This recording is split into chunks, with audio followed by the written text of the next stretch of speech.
بسم اللہ الرحمن الرحیم۔ السلام علیکم۔ آج کی جو ہماری ویڈیو ہے وہ آپ کا پیپر نمبر 5 میر و غالب اس کے سارے کوشچنز کے بارے میں ہے جو اب تک میں اپلوڈ کر چکی ہوں۔ آپ کا گیسٹ پیپر جو ہے وہ میرے سامنے ہے۔ اس میں سے میر تک میر کے آپ نے 4 کوشچن کرنے ہیں اور مرزا غالب کے بھی 4 کوشچن کرنے ہیں، اور جو کوشچنز ابھی تک میں اپلوڈ کر چکی ہوں ان میں سے جو میں ایک ویڈیو بنانے جا رہی ہوں اس میں میر تقی میر کی شاعری کے فنی اسلوبیاتی عناصر اس ویڈیو میں ہوگا، اور میر کی شاعری ان کے عہد کی بھرپور عکاسی کرتی ہے اس کے بارے میں، اور ان کی میر تقی میر کی شاعری ان کے عہد کے ساتھ ساتھ ان کے غم کی عکاسی کرتی ہے، اور میر تقی میر کے غم دورہ غم جانا ان سب کے بارے میں ایک ہی کوشچن ہوگا، اور اس کے بعد ہے مرزا غالب کے 4 کوشچن ہیں، لیکن گیسٹ پیپر کا جو ایک کوشچن ہے وہ اس میں نہیں آپ کو ملے گا۔ غالب کی شاعری کے ادوار ملیں گے، آپ کو تصور حسن اور عشق ملے گا، غالب کی شاعری کے عناصر ملیں گے، اور طنزی اور ظریفانہ عناصر، یہ 2 کوشچن الگ الگ ہیں، ان کو دونوں کو ملا کے دیا جائے گا آپ کو۔ ہاں، اور آپ سے یہ الگ الگ بھی پوچھا جا سکتا ہے، فکری اور صوفیانہ عناصر بھی پوچھے جا سکتے ہیں، طنزی اور ظریفانہ عناصر بھی پوچھے جا سکتے ہیں، اور اگر آپ سے غالب کی شاعری کے عناصر پوچھے جائیں تو اس میں آپ ساری چیزیں کوٹ کریں گے، اور یہ آپ کے 2 کوشچن کو میں نے الگ الگ ڈیفائن کیا ہے، دونوں لیکچرز اس میں اکٹھے کیے ہیں۔ اس کے بعد ہے تصور رشک، وہ بھی اس ویڈیو میں آپ کو ملے گا۔ پہلے تو میں آپ کو یہ والے نوٹس جو ہیں اس میں آسان اشعار لکھے گئے ہیں اور ہیڈنگ میں لکھا گیا ہے، اور ہیڈنگز کو آپ نے خود ڈیفائن کرنا ہے۔ جو کوٹیشن ہے وہ لکھی گئی ہے، بس 2 کوٹیشنز ہیں وہ خود لکھی گئی ہے، یعنی کہ اس کو ایگزیکٹ یاد کرنا ہے۔ باقی آپ جب ہیڈنگ لکھیں گے ان میں شیئر کوڈ جو کرنا ہے وہ آپ کو بتا دوں گی، اور جو آپ نے تعریفیں کرنی ہیں ان کی یا اس سے ریلیٹڈ تھوڑا بہت لکھنا ہے وہ آپ اپنے پاس سے لکھیں گے، اور باقی یہ والے جو نوٹس ہیں ان کو بھی میں ریڈ کر کے سناؤں گی، آپ کو دکھاؤں گی، اور اس میں ہیڈنگ کے بنا ہے۔ یہ جب ریڈ کریں گے تو آپ ان ہیڈنگز میں بھی لکھ سکتے ہیں، اور اس کی الگ سے ہیڈنگ بھی بنا سکتے ہوں گے، جو چیزیں آپ کے مائنڈ میں رہ جائیں گی اور آپ سوچ سکتے ہیں کہ اس کی ہیڈنگ ہونی چاہیے، یہ اس ٹاپک سے تھوڑا سا ہٹ کے ہے، تو آپ اس کا بنا لیجئے گا۔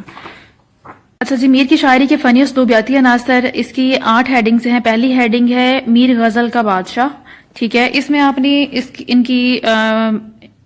ان کے بارے میں تعریفیں کرنی ہیں، تعریف کرنے کے بعد ان کے اگزامپل کے طور پہ آپ نے اس میں کوٹ کر دینا ہے ایک شعر۔ تو پہلا شعر جو ہے، اشک آنکھوں میں کب نہیں آتا، لہو آتا ہے جب نہیں آتا۔ اشک آنکھوں میں کب نہیں آتا، لہو آتا ہے جب نہیں آتا۔ اور اس کے بعد دوسری ہیڈنگ ہے تکرار لفظی، ٹھیک ہے۔ اس میں آپ بتائیں گے کہ تکرار لفظی کی وجہ سے وہ اس طرح کی موسیقیت پیدا کرتے ہیں یا بڑا اچھا افیکٹ پیدا کرتے ہیں۔ تو پتا پتا بوٹا بوٹا حال ہمارا جانے، جانے نہ جانے گل ہی نہ جانے باغ تو سارا جانے۔ یہ دوسری ہیڈنگ میں آپ کوٹ کریں گے، چاہے تو آپ اسی کو ایک ہی نام دے سکتے ہیں یا الگ بیان کر سکتے ہیں، تکرار لفظی، موسیقی اور عنایت۔ تو یہ یا تو ایک ہیڈنگ ہو سکتی ہے، ان کو آپ الگ بھی ڈیفائن کر سکتے ہیں کہ وہ موسیقیت پیدا کر دیتے ہیں، ایسے چناؤ کرتے ہیں الفاظ کا، یا ایسی صنعت کا یوز کرتے ہیں کہ جس سے ان کی شاعری میں موسیقیت پیدا ہو جاتی ہے۔ اور اگزامپل کے لیے آپ اس میں ایک شعر پھر سے کوٹ کر دیں۔ تجربہ عشق میں انہوں نے جو عشق کیا تھا اور وہ ناکام عشق رہا، اس کے بارے میں آپ ڈیفائن کر سکتے ہیں۔ تو اس کے بعد ہے ندرت ادا، کہ ایک الگ ان کی ادا ہے یا ایک نئی ادا ہے، اس سے ریلیٹڈ ان کی تعریفیں کریں اور بعد میں ایک شعر جو ہے وہ اس میں کوٹ کر دیں۔ اس کے بعد ہے خطابیہ انداز، یہ ہے خطابیہ انداز کہ ان کی شاعری ایسے ہے جیسے وہ باتیں کرتے ہیں۔ اور آپ کی جو 5ویں ہیڈنگ ہے خطابیہ رنگ، اس میں آپ شعر کوٹ کریں گے، کہتا ہے کون میر کے بے اختیار رو، کہتا ہے کون میر کے بے اختیار رو، ایسا تو رو کہ رونے پہ تیرے ہنسی نہ ہو۔ اچھا جی، آپ یہ نہ سمجھیے گا کہ یہ والا آپ کو ٹھیک نظر نہیں آ رہا ہے یا ویڈیو بلر ہے. یہ کوئی 3-4 سال پہلے اس کو لیڈ پینسل سے لکھا گیا تھا. آپ رجسٹرڈ کی حالت دیکھ رہے ہیں، ٹھیک ہے، تو یہ کافی پرانا ہے. عام لہجہ اور بول چال کا انداز. اس میں کیا ہے، مولانا محمد حسین آزاد آب حیات میں لکھتے ہیں. اس کو آپ کوٹیشن یہاں پہ ایڈ کریں گے. کوٹیشن کیا ہے، میر کی زبان شستہ، کلام صاف، بیان ایسا پاکیزہ جیسے باتیں کرتے ہیں. دل کے خیالات کو جو کہ سب کی طبیعتوں کے مطابق ہیں، محاورے کا رنگ دے کر باتوں باتوں میں ادا کر دیتے ہیں. اور زبان میں خدا نے ایسی تاثیر دی ہے کہ وہی باتیں ایک مضمون بن جاتی ہیں. یہ کس نے لکھا ان کے بارے میں؟ مولانا محمد حسین آزاد نے آب حیات میں. پھر اس کے بعد آپ کی نیکسٹ ہیڈنگ ہوگی تصویر کشی. تصویر کشی کہ ان کی شاعری ایسی ہے جس سے وہ ایک تصویر کھینچ دیتے ہیں. تو اس میں آپ شعر کوٹ کریں گے. میر ان نیم باز آنکھوں میں ساری مستی شراب کی سی ہے. اس کو تھوڑا سا اور ایکسٹینڈ کریں گے. اس میں ایک آپ کوٹیشن ایڈ کریں گے. کوٹیشن کون سی ہے؟ Painting is a dumb poetry and poetry is a speaking painting. یہ لیسنگ نے کہا ہے اور اس کا ترجمہ کیا ہے؟ تصویر ایک گونگی شاعری کی مانند ہے اور شاعری ایک متکلم تصویر ہے. کہ پینٹنگ کیا ہے؟ وہ ایک شاعری ہے، اور شاعری کیا ہے؟ وہ ایک بولتی ہوئی تصویر ہے. نیکسٹ آپ کی ہیڈنگ ہوگی لاسٹ ون، اس کی لاسٹ ون، باقی دوسرا بھی ہم ریڈ کرتے ہیں. میر کا انوکھا انداز. تو اس میں اس کا آپ تعریفیں کرتے ہوئے ان کے بارے میں خود سے اپنے پاس سے لکھیں گے، اور دن پھر آپ آ جاتے ہیں ایک شعر کی طرف. اس میں آپ شعر کوٹ کریں گے. کہتا ہے دل کہ آنکھ نے مجھ کو کیا خراب، کہتی ہے آنکھ یہ کہ مجھے دل نے کھو دیا. اچھا جی، اب ہم نوٹس ریڈ کرتے ہیں. میر کی شاعری میں فکری اور صوفیانہ عناصر. میر کی شاعری کے فکری نظری پہلو پر بات کرنے سے پہلے یہ سمجھ لینا چاہیے کہ میر بنیادی طور پر ایک غزل گو ہے، اور غزل نام ہے عشقیہ جذبات کی تصویر کشی کا. اور جذبہ عشق میں جو شدت ہے، اس کا اثر شاعر کے اظہار اور طرز اظہار پر بھی ہوتا ہے. میر خود عشق کے زخم خوردہ تھے، اور اسی تجربہ عشق نے ان کے اندر رنج و الم کی اسی کیفیت پیدا کر دی ہے. اور یہ ورڈز جو ہیں ان کا مجھے لفظی میننگ نہیں مل رہا، یا آئی ڈونٹ نو ان کو صحیح پروناؤنس نہیں پا رہی. مجھے ان کے لفظی میننگ نہیں ملے، اس لیے میں نے ان کو رنج و الم کی کیفیت جو ہے اس سے چینج کر دیا ہے. لہٰذا ان کے ہاں شدید جذبوں کی شاعری ہے. شاید یہی شدت اظہار ہے جس کی وجہ سے میر کے ہاں گہرے تفکر کا قدر فقدان ہے. اس کو آپ جذبہ عشق جو ہماری ہیڈنگ ہے اس میں آپ کوٹ کر سکتے ہیں. اور ڈاکٹر سید عبداللہ لکھتے ہیں کہ میر کا مشاہدہ محدود ہے، اور یہ بھی کہ انہوں نے بہار کا موسم ایک بند کمرے میں یہ مصرع پڑھ کر اب کے بھی دن بہار کے یوں ہی گزار رہا تھا. یعنی کہ وہ یہی مصرع پڑھتے ہوئے اپنا جو بہار کا موسم ہے وہ اندر ہی گزار دیتے ہیں. اگرچہ ان کی اقلیت کا دائرہ محدود ہے، لیکن پھر بھی نذیر اکبر آبادی کو چھوڑ کر ان کے ہاں دیگر اردو شاعروں کی نسبت مشاہدات وسیع ہیں، اور انہی مشاہدات کی جزائیت کو میر نے اپنی غزل میں سمویا ہے. میر خواجہ میر درد کی طرح صوفی شاعر تو نہ تھے، اور ان کے ہاں اس قسم کے دیگر شاعروں کی طرح فکری عناصر بظاہر کم نظر آتے ہیں، لیکن پھر بھی ان کے دوائن میں افکار و حقائق کی ایک وسیع دنیا نظر آتی ہے. دوائن کیا ہوتا ہے؟ دیوان وہ جس میں ان کا سارا مجموعہ کلام ہوتا ہے، یا کچھ مجموعہ کلام. دوائن دیوان کی جمع ہے کہ اس میں افکار اور حقائق کی ایک وسیع دنیا آباد نظر آتی ہے، اور ان میں سے بعض حقائق ایسے حقائق ہیں جنہیں ہم میر کی بلند فکری کا نمونہ قرار دے سکتے ہیں۔ اگرچہ میر صوفی شاعر نہ تھے، پھر بھی تصوف کے مضامین ان کے ہاں بکثرت نظر آتے ہیں۔ اس کی وجہ یہ ہے کہ میر کو بچپن میں صوفیانہ ماحول ملا تھا۔ ڈاکٹر عبادت بریلوی اس سلسلے میں یوں رقم تراز ہیں۔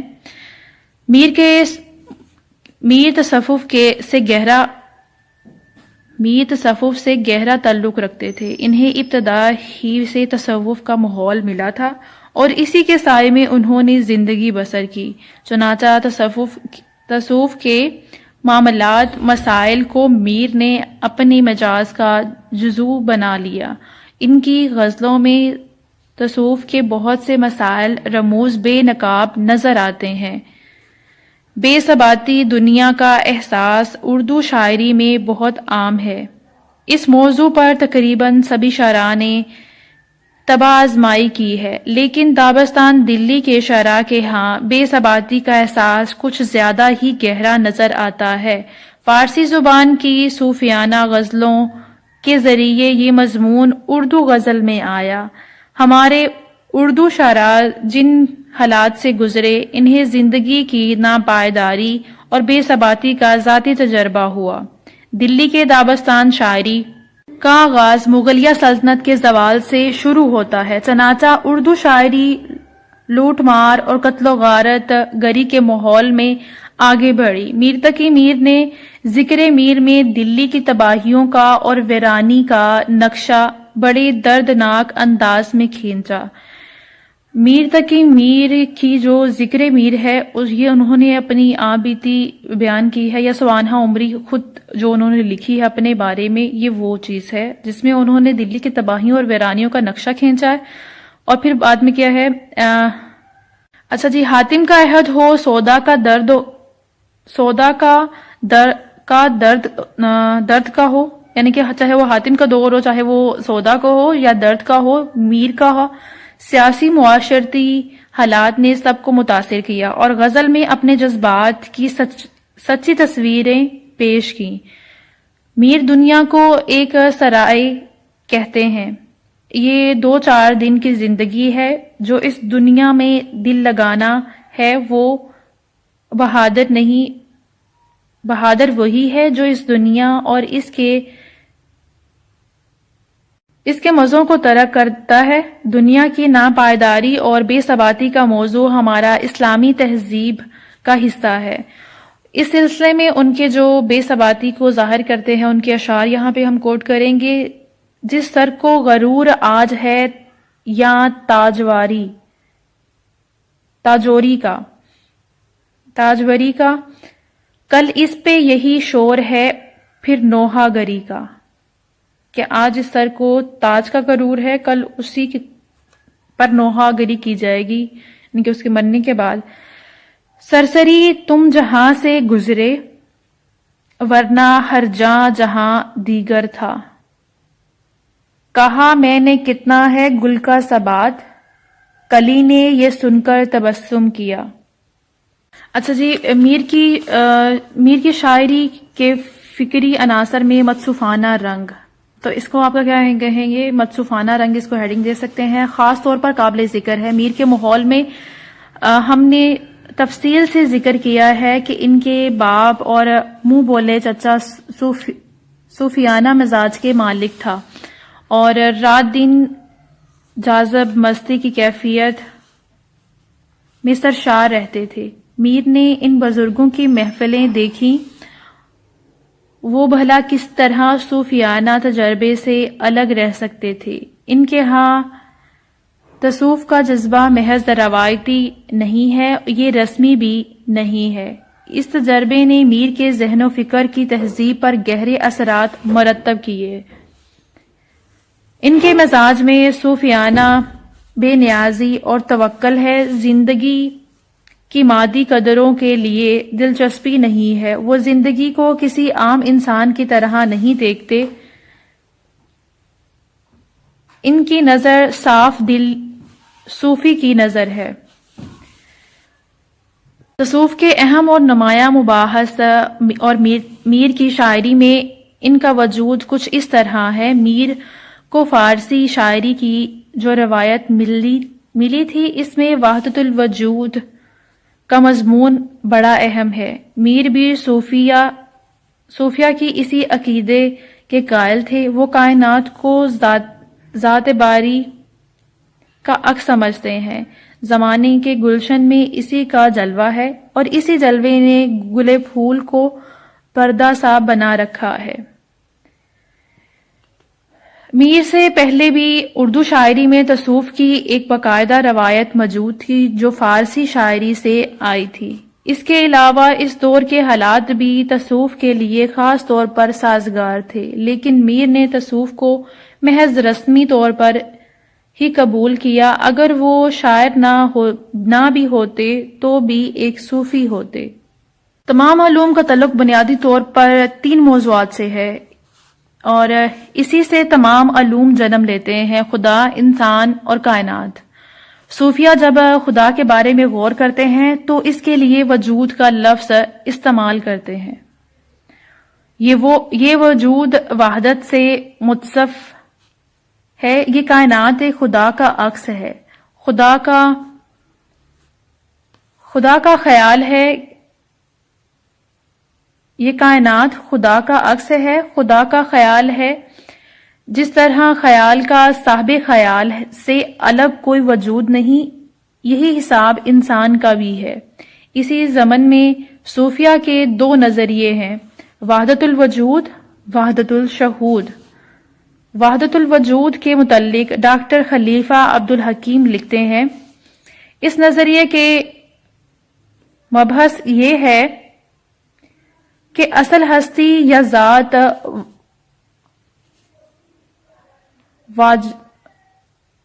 وحدت الوجود صرف ایک ہے۔ وجود کا اطلاق صرف اسی ایک ہستی پر ہو سکتا ہے، باقی جو کچھ ہے کو ہست نما نیست ہے، یعنی کہ مٹ جانے والا ہے۔ جو بھی ویڈیو دیکھ رہے ہوں گے ان کو عادت ہو چکی ہوگی میں املا کی غلطیاں کر جاتی ہوں، تو اس لیے آپ نے بھی غور سے دیکھنا ہے، صرف سننا نہیں ہے۔ سید علی عباس جلال پوری اس کے ہندوستان میں ارتقاء کے بارے میں لکھتے ہیں: وحدت الوجود یا ہما اوسط کا نظریہ خالصتاً آریائی ہے، اور کسی نہ کسی صورت میں تمام آریائی اقوام میں مروج مقبول رہا ہے۔ اس عقیدے کی روح سے کائنات میں جو کچھ ہے وہ خدا کا ہے، جبکہ وحدت الشہود کے متعلق کائنات میں جو کچھ ہے وہ خدا کے مختلف جلوے ہیں۔ خدا اپنی ذات کی بجائے اپنی صفات کے حوالوں سے پہچانا جاتا ہے، لہٰذا کائنات میں مختلف اشیاء اسی کے جلال و جمال کا مظہر ہیں۔ اس حوالے سے ہم شعر پیش کرتے ہیں میر تقی میر کا: جلوہ ہے اسی کا سب گلشن میں زمانے کے، گل پھول کو ہے ان نے پردہ سا بنا رکھا۔ میر کائنات کے ہر ذرے میں اس حسن کا نظارہ کرتے ہیں۔ وہ خورشید میں بھی اسی حسن کو دیکھتے ہیں۔ ہر نور ان کے نزدیک نور حقیقی سے مستعار ہے، یعنی کہ اللہ تعالیٰ کی ذات سے ادھار لیا گیا ہے۔ اس حوالے سے ان کا یہ شعر دیکھتے ہیں: تھا مستعار حسن سے اس کے جو نور تھا، خورشید میں بھی اس ہی کا ذرہ ظہور تھا۔ اس کے بعد ہے میر ذات باری تعالیٰ تک رسائی کا ذریعہ عشق کو قرار دیتے ہیں۔ میر کے نزدیک عشق نہ صرف انسان بلکہ پوری کائنات کا نصب العین ہے۔ ہر شے اسی راستے پر گامزن ہے۔ زمین سے آسمان تک عشق کی روشنی پھیلی ہے۔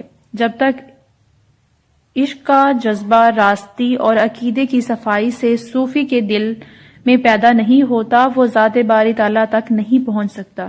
اس ذات باری تک رسائی عشق ہی کے ذریعے ممکن ہے۔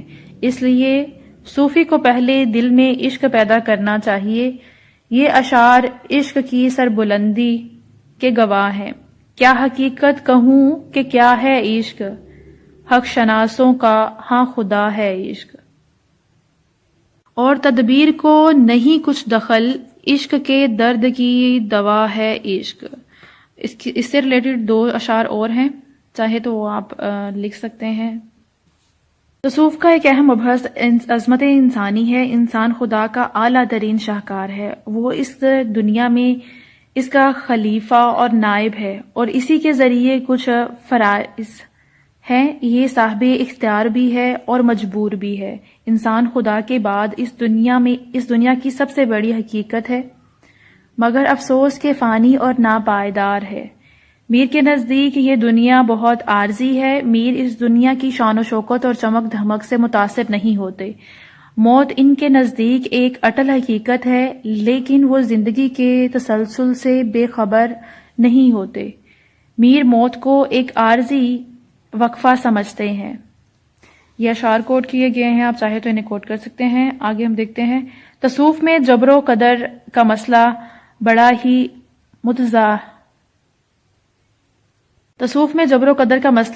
ہی متنازع ہے۔ اسلامی تعلیمات تو اس سلسلے میں بڑی واضح ہیں۔ اس عقیدے کے 2 گروہ ہیں جو دونوں ہی انتہا پسند ہیں۔ ایک گروہ کے خیال میں انسان مجبور محض ہے اور اس کو اپنے افعال اعمال پر کوئی اختیار نہیں۔ دوسرا، اگر وہ انسان جو مختار کل تسلیم کیا گیا ہے۔ اسلامی تعلیمات ان دونوں کے بین ہے، ان کے درمیان ہے، بین ہے۔ مولانا رومی رحمۃ اللہ علیہ اور اقبال رحمۃ اللہ علیہ کی تعلیمات اسلامی نقطہ نظر کی بہت قریب ہے۔ میر کے ہاں بھی انسان کی مجبوری کا احساس زیادہ نمایاں نظر آتا ہے۔ جس کے بعد پھر کچھ ایگزامپل کے لیے کوٹ کیے گئے ہیں اشعار۔ اس کے بعد ہے، صوفیہ اس دنیا کی حیات مستعار کو سفر عدم میں ایک وقفے سے زیادہ نہیں سمجھتے۔ اس زندگی کی حقیقت ان کی نظر میں صرف اتنی ہی ہے کہ مسافر راہ چلتے چلتے ذرا سا سانس لینے کو رک جائے۔ اسی لیے تصوف میں ترک دنیا، ترک لذت اور عقبہ کی طرف زیادہ توجہ دی جاتی ہے۔ اس عقیدے سے بھرپور توکل میر نے کہتے ہیں کہ جب ترک دنیا اور ترک لذت اور عقبہ کی طرف توجہ زیادہ ہو جاتی ہے تو انسان کے اندر کیا پیدا ہو جاتا ہے؟ توکل، صبر، تسلیم رضا، تحمل، برداشت اور قناعت کی صفات پیدا ہوتی ہیں۔ میر بھی انہی مسائل کو بڑے خوبصورت انداز میں اپنی شاعری کا موضوع بناتے ہیں۔ یہ اشعار، سرسری تم جہاں سے گزر گئے ورنہ ہر جہاں دیگر تھا، کہا میں نے کہ کتنا ہے گل کا ثبات، کلی نے یہ سن کر تبسم کیا۔ یہ پہلے بھی ہم یہ کوٹ کر چکے ہیں، یہ اس کے حوالے سے پھر یہ کوٹ ہو رہے تھے، اس لیے میں نے یہ ریڈ کر دیے۔ عام اخلاقی مضامین بھی ہمارے تصوف کے اہم مسئلے ہیں۔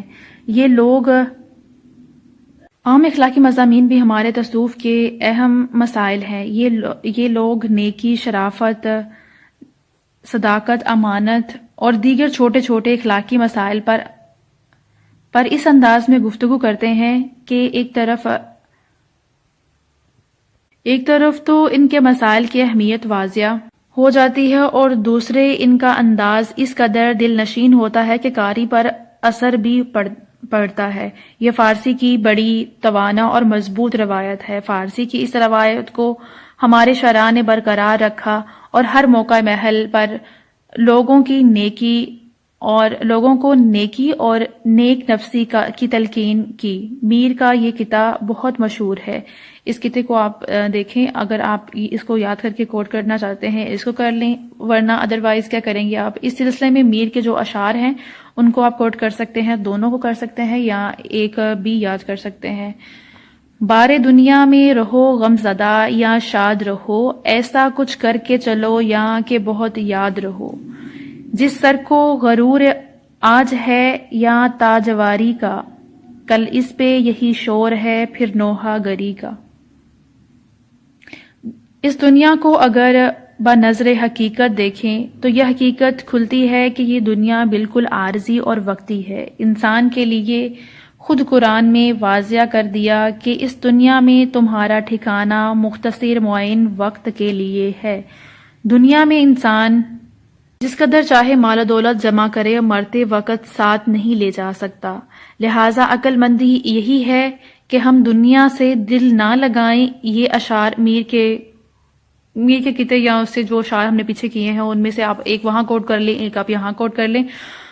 جو یہ تھا نا نوحہ گری والا، اس کو آپ یہاں پہ کوٹ کر سکتے ہیں، جس سر کو غرور آج ہے یا تاجواری کا، یہ والا یہاں پہ کوٹ کر لیں اگر آپ یہ والا پیرا لکھتے ہیں تو۔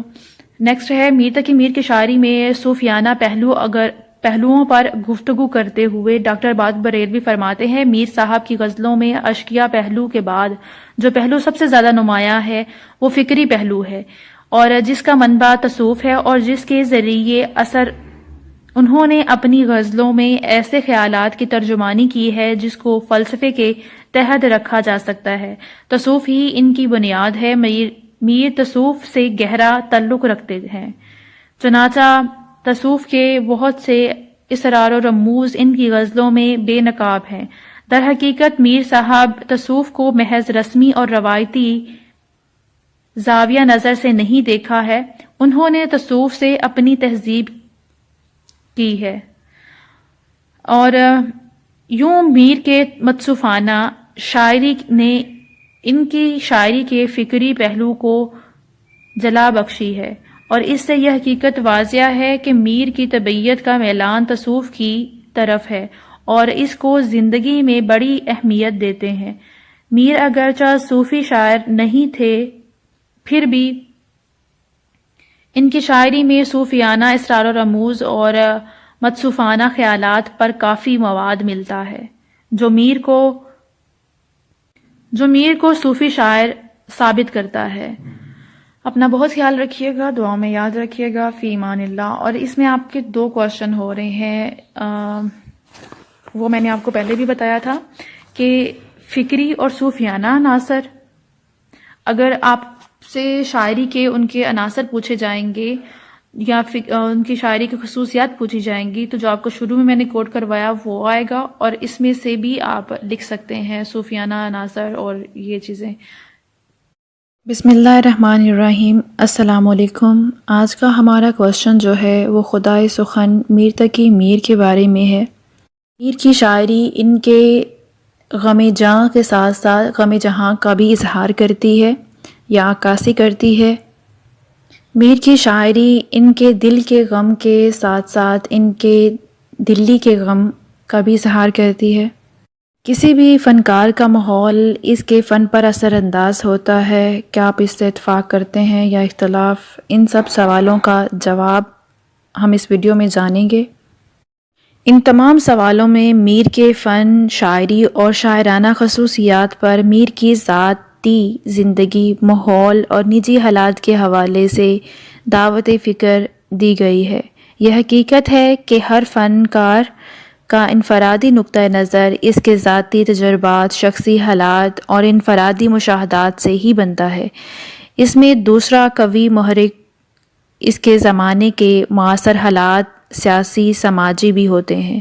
چنانچہ اس حوالے سے اگر میر کی شاعری کو دیکھیں تو یہ بات بلا خوف و تردید کہی جا سکتی ہے کہ میر کی شاعری ان کی پوری زندگی، ذاتی اور معاصر سیاسی کی سچی تصویریں ہیں۔ وہ خود فرماتے ہیں، مجھ کو شاعر نہ کہو میر کے صاحب میں نے، مجھ کو شاعر نہ کہو کہ میر کے صاحب میں نے، درد و غم کتنے کیے جمع تو دیواں کیا۔ میر تقی میر کے تمام نکات، تبصرہ نویس، مورخ اور تذکرہ نگار اس بات پر متفق ہیں کہ میر عربی نسل تھے۔ ان کا خاندان حجاز سے ترک سکونت کر کے ہندوستان آیا اور خود میر کے بقول پہلے دکن میں قیام کیا، مگر بعض وجوہات کی بنا پر احمد آباد گجرات میں سکونت اختیار کی۔ وہاں سے روزی اور رزق کے وسائل کی تلاش میں اکبر آباد آگرہ میں آ گیا اور اسی سرزمین میں ہمیشہ کے لیے پیوند خاک ہوا۔ میر کے دادا اکبر آباد ہی میں فوجداری کے منصب پر فائز رہے۔ ان کے 2 بیٹے تھے، ایک عین جوانی میں خلل دماغ کی وجہ سے راہی ملک عدم ہوا، اور دوسرے علی متقی جو میر کے والد تھے۔ میر کے والد کے نام کے بارے میں قدرے اختلاف ہے، مگر اس بات پر سب متفق ہیں کہ علی متقی ان کا خطاب تھا، جو ان کی پرہیزگاری، تقوی، خوف خدا، نیکی اور نیک سیرتی کی وجہ سے انہیں دیا گیا تھا۔ میر تقی میر سید تھے یا نہیں، مختلف تذکرہ نویس اس سلسلے میں بھی اختلاف رائے رکھتے ہیں۔ خود میر خود کو شاعری میں سید کہتے ہیں، ذکر میر میں وہ خود کو صرف میر تقی لکھتے ہیں۔ میر کے والد کی 2 بیویاں تھیں۔ پہلی بیوی اس زمانے کے مشہور شاعر سراج الدین علی خان آرزو کی بڑی بہن تھیں، جن کے بطن سے حافظ محمد حسن پیدا ہوئے، جو کہ ان کے سوتیلے بھائی تھے۔ دوسری بیوی، جن کے بارے میں صرف اتنی معلومات ملتی ہیں کہ ان کے بطن سے 2 بیٹے محمد تقی اور محمد رضی اور ایک بہن پیدا ہوئے۔ میر تقی میر کی پیدائش کے بارے میں تذکرہ نویسوں میں معمولی اختلاف رہا، لیکن ڈاکٹر جمیل چلبی نے ان تمام اختلافات کو محض قیاسات کہہ کر میر تقی میر کی پیدائش 1722 اور وفات 1810 کا تعین کر دیا۔ میر نے لکھنؤ میں وفات پائی اور میر 1722 میں اکبر آباد آگرہ میں پیدا ہوئے۔ میر کی ابتدائی تعلیم و تربیت ان کے منہ بھولے چچا سید امان اللہ کے ہاتھوں ہوئی اور ان کی زیر نگرانی ہوئی۔ کبھی کبھی ان کے والد محترم علی متقی بھی انہیں کچھ نصیحتیں وغیرہ کیا کرتے تھے۔ میر کے والد کی خاص توجہ میر کے ساتھ تھی۔ ڈاکٹر عباد بریلوی میر کی تعلیم کے ضمن میں رقم دراز ہیں۔ سید امان اللہ سے انہوں نے بہت کچھ حاصل کیا، لیکن میر صاحب بمشکل سن شعور کو پہنچے تھے کہ ایک ہی سال میں صرف 10 ماہ کے وقفے سے چچا اور باپ دونوں کا انتقال ہو گیا۔ اس وقت یہ 10 یا 11 سال کے تھے جس وقت ان کے چچا اور باپ کا انتقال ہوا، اور اس سے پہلے ان کی ماں بھی وفات پا چکی تھی۔ اس کے بارے میں کوئی روایت نہیں ہے کہ وہ تب کتنی دیر کے تھے۔ اس کے بعد میر صاحب کی زندگی میں سخت افراتفری اور انتشار کا دور شروع ہوا۔ اس عالم میں تعلیم کی طرف باقاعدہ توجہ ناممکن تھی۔ ویسے دلی کے دوران قیام میں انہوں نے تعلیم کی طرف اپنا میلان ضرور ظاہر کیا اور حتی الامکان کوشش کی کہ تعلیم کا سلسلہ کسی نہ کسی طرح جاری رہے۔ البتہ میر کا میلان تعلیم ضرور واضح ہو جاتا ہے، یہ میلان ساری زندگی ان کے ساتھ رہا، لیکن زمانے نے اتنی فرصت نہ دی کہ وہ اس کو تکمیل تک پہنچا سکیں۔ ویسے انہوں نے عربی اور فارسی پڑھی تھی اور ان دونوں زبانوں پر ان کی دسترس تھی، اور کتابوں کے وہ شوقین تھے۔ خان آرزو کی صحبت سے بھی انہیں یقیناً بہت کچھ ہوا ہوگا۔ اس حوالے سے آپ اشعار کوٹ کیجیے گا جو آپ کو آسان لگے، اور ان کے تصور غم کے اندر جو آپ اشعار لکھیں گے وہی اس میں بھی لکھ سکتے ہیں۔ پریشان حالی اور درماندگی۔ اپنے محبوب چچا اور باپ کی بے وقت موت کی وجہ سے کم سنی ہی میں بے یار و مددگار ہو گئے تھے۔ 1 سال کے اندر ہی جب وہ 10-11 سال کے تھے تو ان کے چچا اور والد کی وفات ہو گئی۔ باپ کی جائیداد اگرچہ بہت زیادہ نہیں تھی، مگر سوتیلے بھائی کا ناروا سلوک اور جائیداد سے محروم کرنا، اسی قسم پرسی اور بے بسی کے عالم میں میر کے سر پر فکر معاش سوار ہوئی۔ بے روزگاری اور افلاس کے عالم میں انہوں نے آگرے کو خیر آباد کہہ کر دلی گرا دی۔ اس وقت میں میر صرف 11 سال کے تھے۔ اندازہ کیجئے 11 سال کا یہ بے بس اور لاچار بچہ کس پریشان حالی اور درماندگی کا شکار ہوا ہوگا۔ دلی میں وہ ایک نواب کے ہاں 1 روپے روزانہ پر ملازم ہوئے، مگر یہ ملازمت زیادہ دیر تک قائم نہ رہ سکی۔ میر دوبارہ آگرے آئے اور ہاں ایک اور غم ان کا انتظار کر رہا تھا۔ ان کو اپنی کسی عزیزہ سے عشق ہوا اور گھر والوں نے اسے پسند نہ کیا اور اس کی شادی کہیں اور کروا دی، اور پھر بیکارگی کے ہاتھوں مجبور ہو کر دوبارہ 15 سال کی عمر میں دلی آئے۔ اس مرتبہ اپنے سوتیلے ماموں سراج الدین علی خان آرزو کے ہاں ٹھہرے، مگر اپنے سوتیلے بھائی کے اماں پر اپنے ماموں کی بدسلوکی کا شکار ہوئے۔ ان کے بقول کہ ان کے سوتیلے بھائی نے ان کو خط میں پتہ نہیں ایسا کیا لکھا کہ جس کی وجہ سے خان آرزو کا رویہ ان کے ساتھ برا ہوتا چلا گیا۔ بعد ازاں ان کو وہ جگہ بھی چھوڑنی پڑی، کچھ لوگوں کے ہاں ملازمت بھی کی۔ اخراش دلی میں جب بیرونی حملہ آوروں کے دن آئے دن حملے ہوتے رہتے تھے تو دلی کا سکون درہم برہم ہو چکا تھا، تو آپ بھی دیگر بہت سے لوگوں کی مانند دلی کو چھوڑ کر لکھنؤ آ گئے۔ حقیقت یہ ہے کہ میر کو سکون کہیں بھی میسر نہ ہو سکا۔ پریشان حالی اور درماندگی میں ہی سب کچھ بتا دیا ہے، اور اگر آپ چاہو تو اس کے اندر ہی سب چیزیں بیان کر دیں، چاہیں تو آپ ان کو الگ ہیڈنگز کے ساتھ ڈیفائن کر دیں۔ میر کے والد کی وفات، یہ ہو سکتی ہے ہیڈنگ، اور پھر اس کے بعد ہے بڑے بھائی کی بدسلوکی۔ ان کی بدسلوکی کیا تھی؟ ان کے والد جب وفات پائے تو انہوں نے دونوں بیٹوں کو بلایا تھا اور کہا تھا کہ میرے بیٹوں، میرے پاس سوائے 300 کتابوں کے اور کچھ نہیں ہے، تم ایسا کرو ان کتابوں کو لاؤ اور اپنے آپ دونوں جو ہے آپس میں ان کو آدھا آدھا بانٹ لو۔ مگر بڑے بھائی جو محمد حسن ہیں، انہوں نے یہاں پہ کیا کہا کہ میر تقی تو چھوٹے ہیں ابھی، یہ کتابوں کو ضائع کر دیں گے، تو میرے پاس یہ ان کی بطور امانت رہیں گی۔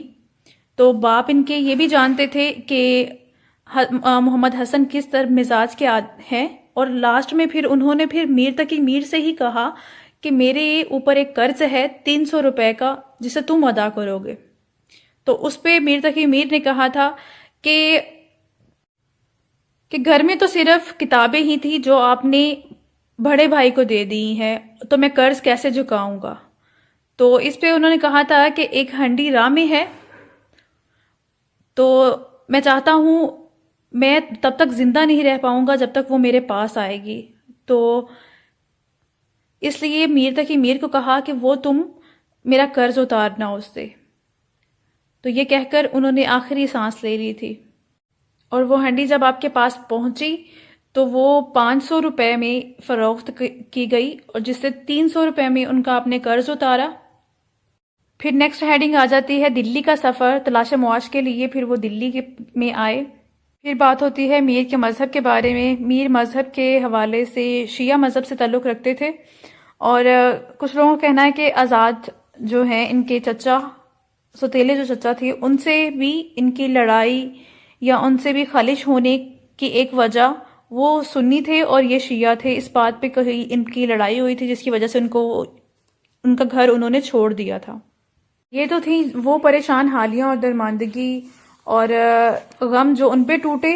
پھر اس کے بعد ہم دیکھتے ہیں کہ میر کا جو عہد ہے یا ان کا زمانہ تھا، اس میں کیا چیز تھی۔ میر کا عہد ان کی شاعری کے آئینے میں سب کا صفحات میں تفصیل سے مذکور ہوا ہے یا ذکر ہوا ہے کہ میر تقی میر کا زمانہ 1722 سے لے کے 1810 تک کا ہے۔ یہ زمانہ سیاسی، سماجی، معاشی اور اقتصادی اعتبار سے سخت انتشار اور افراتفری کا زمانہ تھا۔ مغل مرکز حکومت کمزور ہو چکا تھا، اور اس کمزوری سے فائدہ اٹھاتے ہوئے مغل حکومت کے بعد کے بہت سے صوبے اور ریاستیں خود مختار ہو چکے تھے۔ پورا ملک بے اطمینانی، بے یقینی، لوٹ مار اور دہشت گردی کا شکار بن چکا تھا۔ بیرونی حملہ آور آئے دن حملہ کرتے تھے اور عوام و خواص کو تباہ برباد کرتے اور دولت لوٹ کر چلے جاتے تھے۔ احمد شاہ ابدالی اور نادر شاہ درانی کے مسلسل اور پے در پے حملوں نے دلی کی دولت لوٹ لی تھی۔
بسم اللہ الرحمن الرحیم۔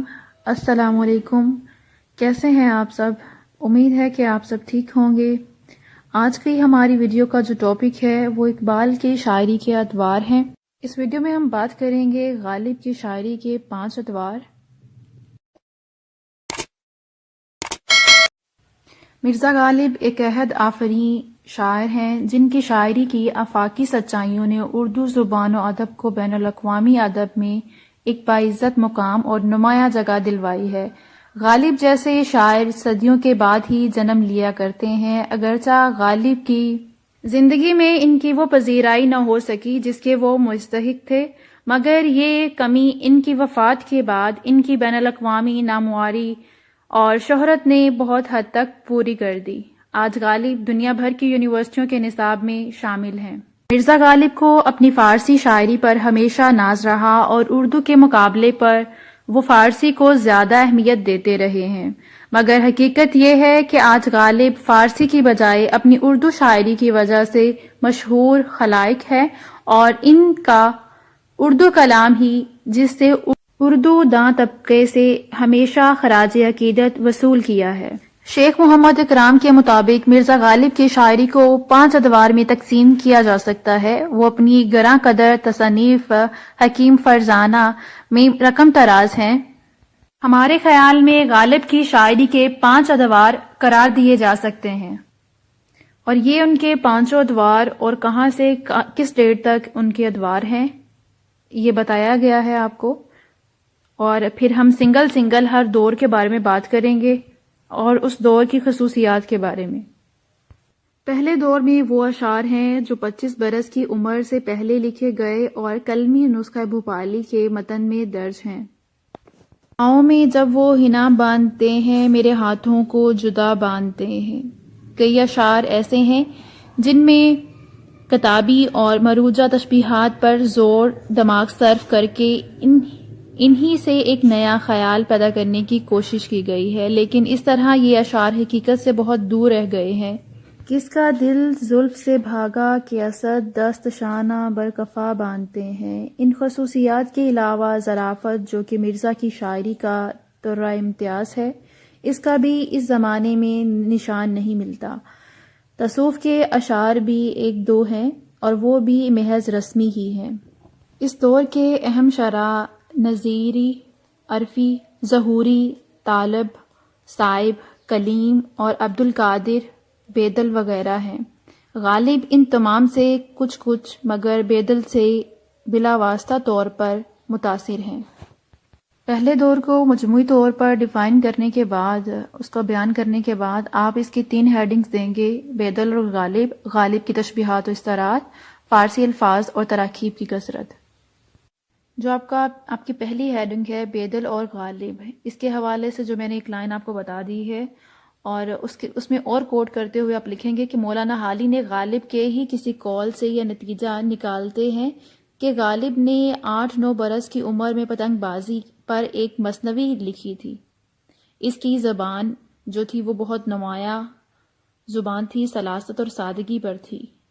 11 سال کی عمر میں مرزا سنجیدہ شاعری کی طرف متوجہ ہوئے، مگر بوجہ صراط مستقیم سے ہٹ گئے، یعنی کہ ان کی جو شاعری تھی وہ سلاست اور سادگی سے ہٹ گئی، اور شاید اسی زمانے میں مرزا کے اشعار دیکھ کر میر تقی میر نے یہ پیش گوئی کی تھی کہ اگر اس لڑکے کو کوئی کامل استاد مل گیا اور اس نے اس کو سیدھے راستے پر ڈال دیا تو لاجواب شاعر بن جائے گا، ورنہ محمل بکنے لگے گا۔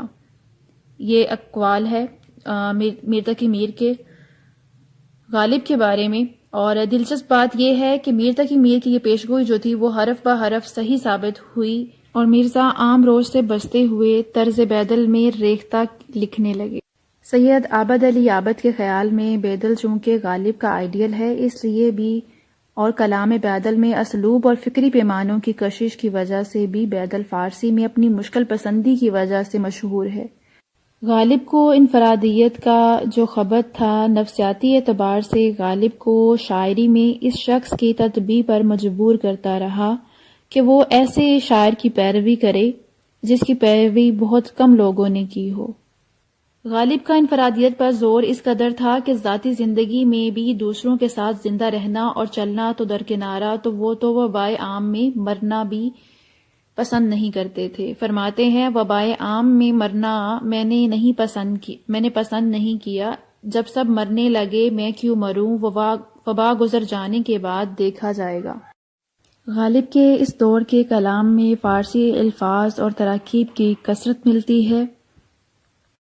غالب کی تشبیہیں اور استعارے مرزا کا بہت سا ابتدائی کلام مصائب کے رنگ میں تھا، اور اکثر غزلوں میں مصرع ثانی تمثیلی ہوتا تھا۔ تشبیہوں کی جو افراد اس زمانے کے کلام میں ہے، بعد کے اشعار میں نہیں۔ اس کے اگزامپل کے لیے نیچے ایک شعر کوٹ کیا گیا ہے۔ تشبیہ استعارہ کا استعمال فقط مضمون کی وضاحت کے لیے ہی نہیں ہوتا، بلکہ ایک کامیاب شاعر کے استعارے بسا اوقات اس کے مضامین سے بھی زیادہ دل آویز ہوتے ہیں۔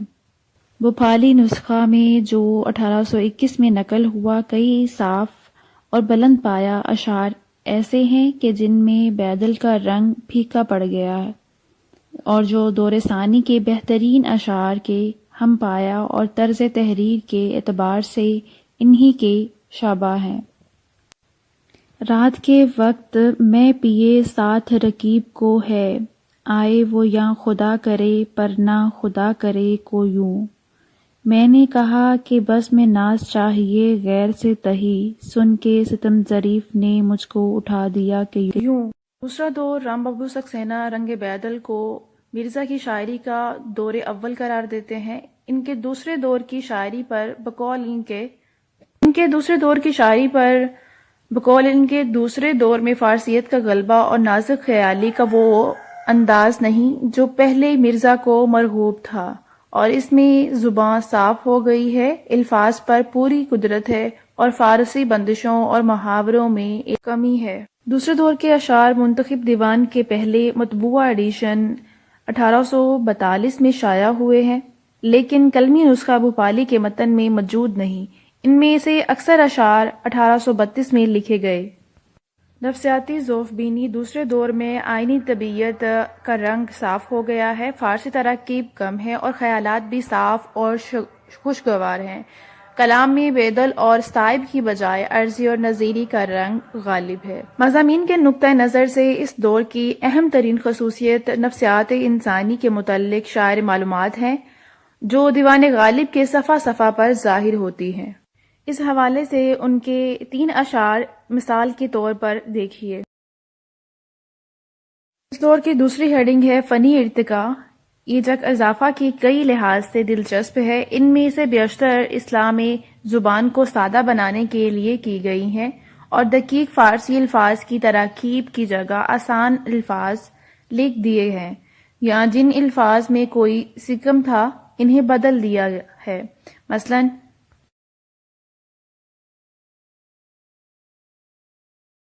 عام طور پر کہا جاتا ہے کہ غالب کے خیالات اعلیٰ ہیں اور زبان و ذوق کی، اور اگر زبان کی خوبی روزمرہ اور محاورے کے امتحان میں ہے جو ایک جگہ مقبول ہے تو دوسری جگہ ناپسند، یا آج مستعمل ہے تو کل متروک، تو یہ خیال بے شک صحیح ہے۔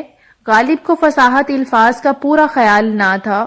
وہ خود اپنی نسبت ایک جگہ کہتے ہیں کہ صنعت الفاظ را برمی گزیدہ۔ ان کے دوسرے دور کی شاعری کے بارے میں رام ببو سکسینہ کہتے ہیں کہ دوسرے دور میں فارسیت کا وہ غلبہ اور نازک خیالوں کا وہ انداز نہیں جو پہلے مرزا کو مرغوب تھا، اور اس میں زبان صاف ہو گئی ہے۔ جب مرزا مایوسی اور غم کا بیان کرتے ہیں تو فارسی تراکیب کم ہوتی ہیں۔ 2 اشعار دیکھیے۔ ابن مریم ہوا کرے کوئی، میرے دکھ کی دعا کرے کوئی۔ نیکسٹ شعر ہے جب توقع ہی اٹھ گئی غالب، کیا کسی کا گلہ کرے کوئی۔ تیسرا دور مرزا کی فارسی شاعری کا دور ہے۔ مرزا کی تحریروں اور دوسرے قارئین سے معلوم ہوتا ہے کہ غالباً انہوں نے 29-30 سال کی عمر میں اردو شاعری ترک کر کے فارسی شعر گوئی شروع کر دی تھی، اور اس کے بعد کبھی کبھار اردو شعر بھی کہہ لیتے تھے۔ اس وقت سے لے کر اس زمانے تک جب قید کے بعد ان کا دوبارہ سے تعلق استوار ہوا، انہوں نے بیشتر فارسی اشعار ہی لکھے ہیں۔ چوتھا دور ان کا درباری دور سمجھنا چاہیے، کیونکہ اگرچہ ذوق زندہ تھا اور مرزا ظفر کے استاد نہیں ہوتے تھے، لیکن اس زمانے کے بیشتر غزلیں یا تو وہ بادشاہ کے پاس بطور سوغات لے جانے کے لیے لکھی گئی یا قلعہ شاہی کے شاعروں میں پڑھنے کے لیے۔ اس دور میں اس طرح کی غزلیات جو معنوی حسن سے عاری ہیں اور غالب کے عام معیار شعر پر پوری نہیں اترتی، مثلاً ذیل کے مطلوں والی غزلیں: دور منت کش دوا نہ ہوا، میں نہ اچھا ہوا برا نہ ہوا، ہوئی تاخیر تو کچھ باعث تاخیر بھی، آپ آتے تھے مگر کوئی عناگیر بھی تھا۔ اس دور کی خصوصیت ایک خاص رنگ کے اشعار کی فراوانی ہے، جن میں 2 مصروں کے اندر شاعر نے جہاں معنی جلوہ گر کیا ہے، اور ان میں تعصف، تخیل، تجربے کا اس طرح عطر کھینچا ہے کہ اس سے کاغذ کا دل دماغ معطر ہوتا ہے اور پڑھنے والے ذہن میں نئے نئے شگفتہ خیالات اور لطیف تصورات پیدا ہوتے ہیں۔ مثلاً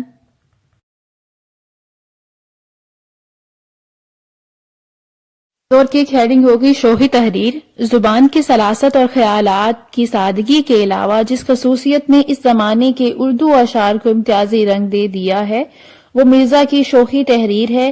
ابتدائی دور میں مرزا کے اکثر اشعار شاعرانہ حسن سے عاری، مسکین اور سنجیدہ، لیکن جب مرزا کی رود حسی اور داخلی کشمکش پر ان کی عقل سلیم غالب آئی تو ان کے اشعار میں ایک طرح کی شوخی، شگفتگی آ گئی۔ مرزا غالب کی شاعری کا 5واں دور۔ اس زمانے میں مرزا نے اپنی اردو فارسی کلام کے نئے ایڈیشن شائع کیے اور اپنی تصانیف کو نئے سرے سے ترتیب دیا۔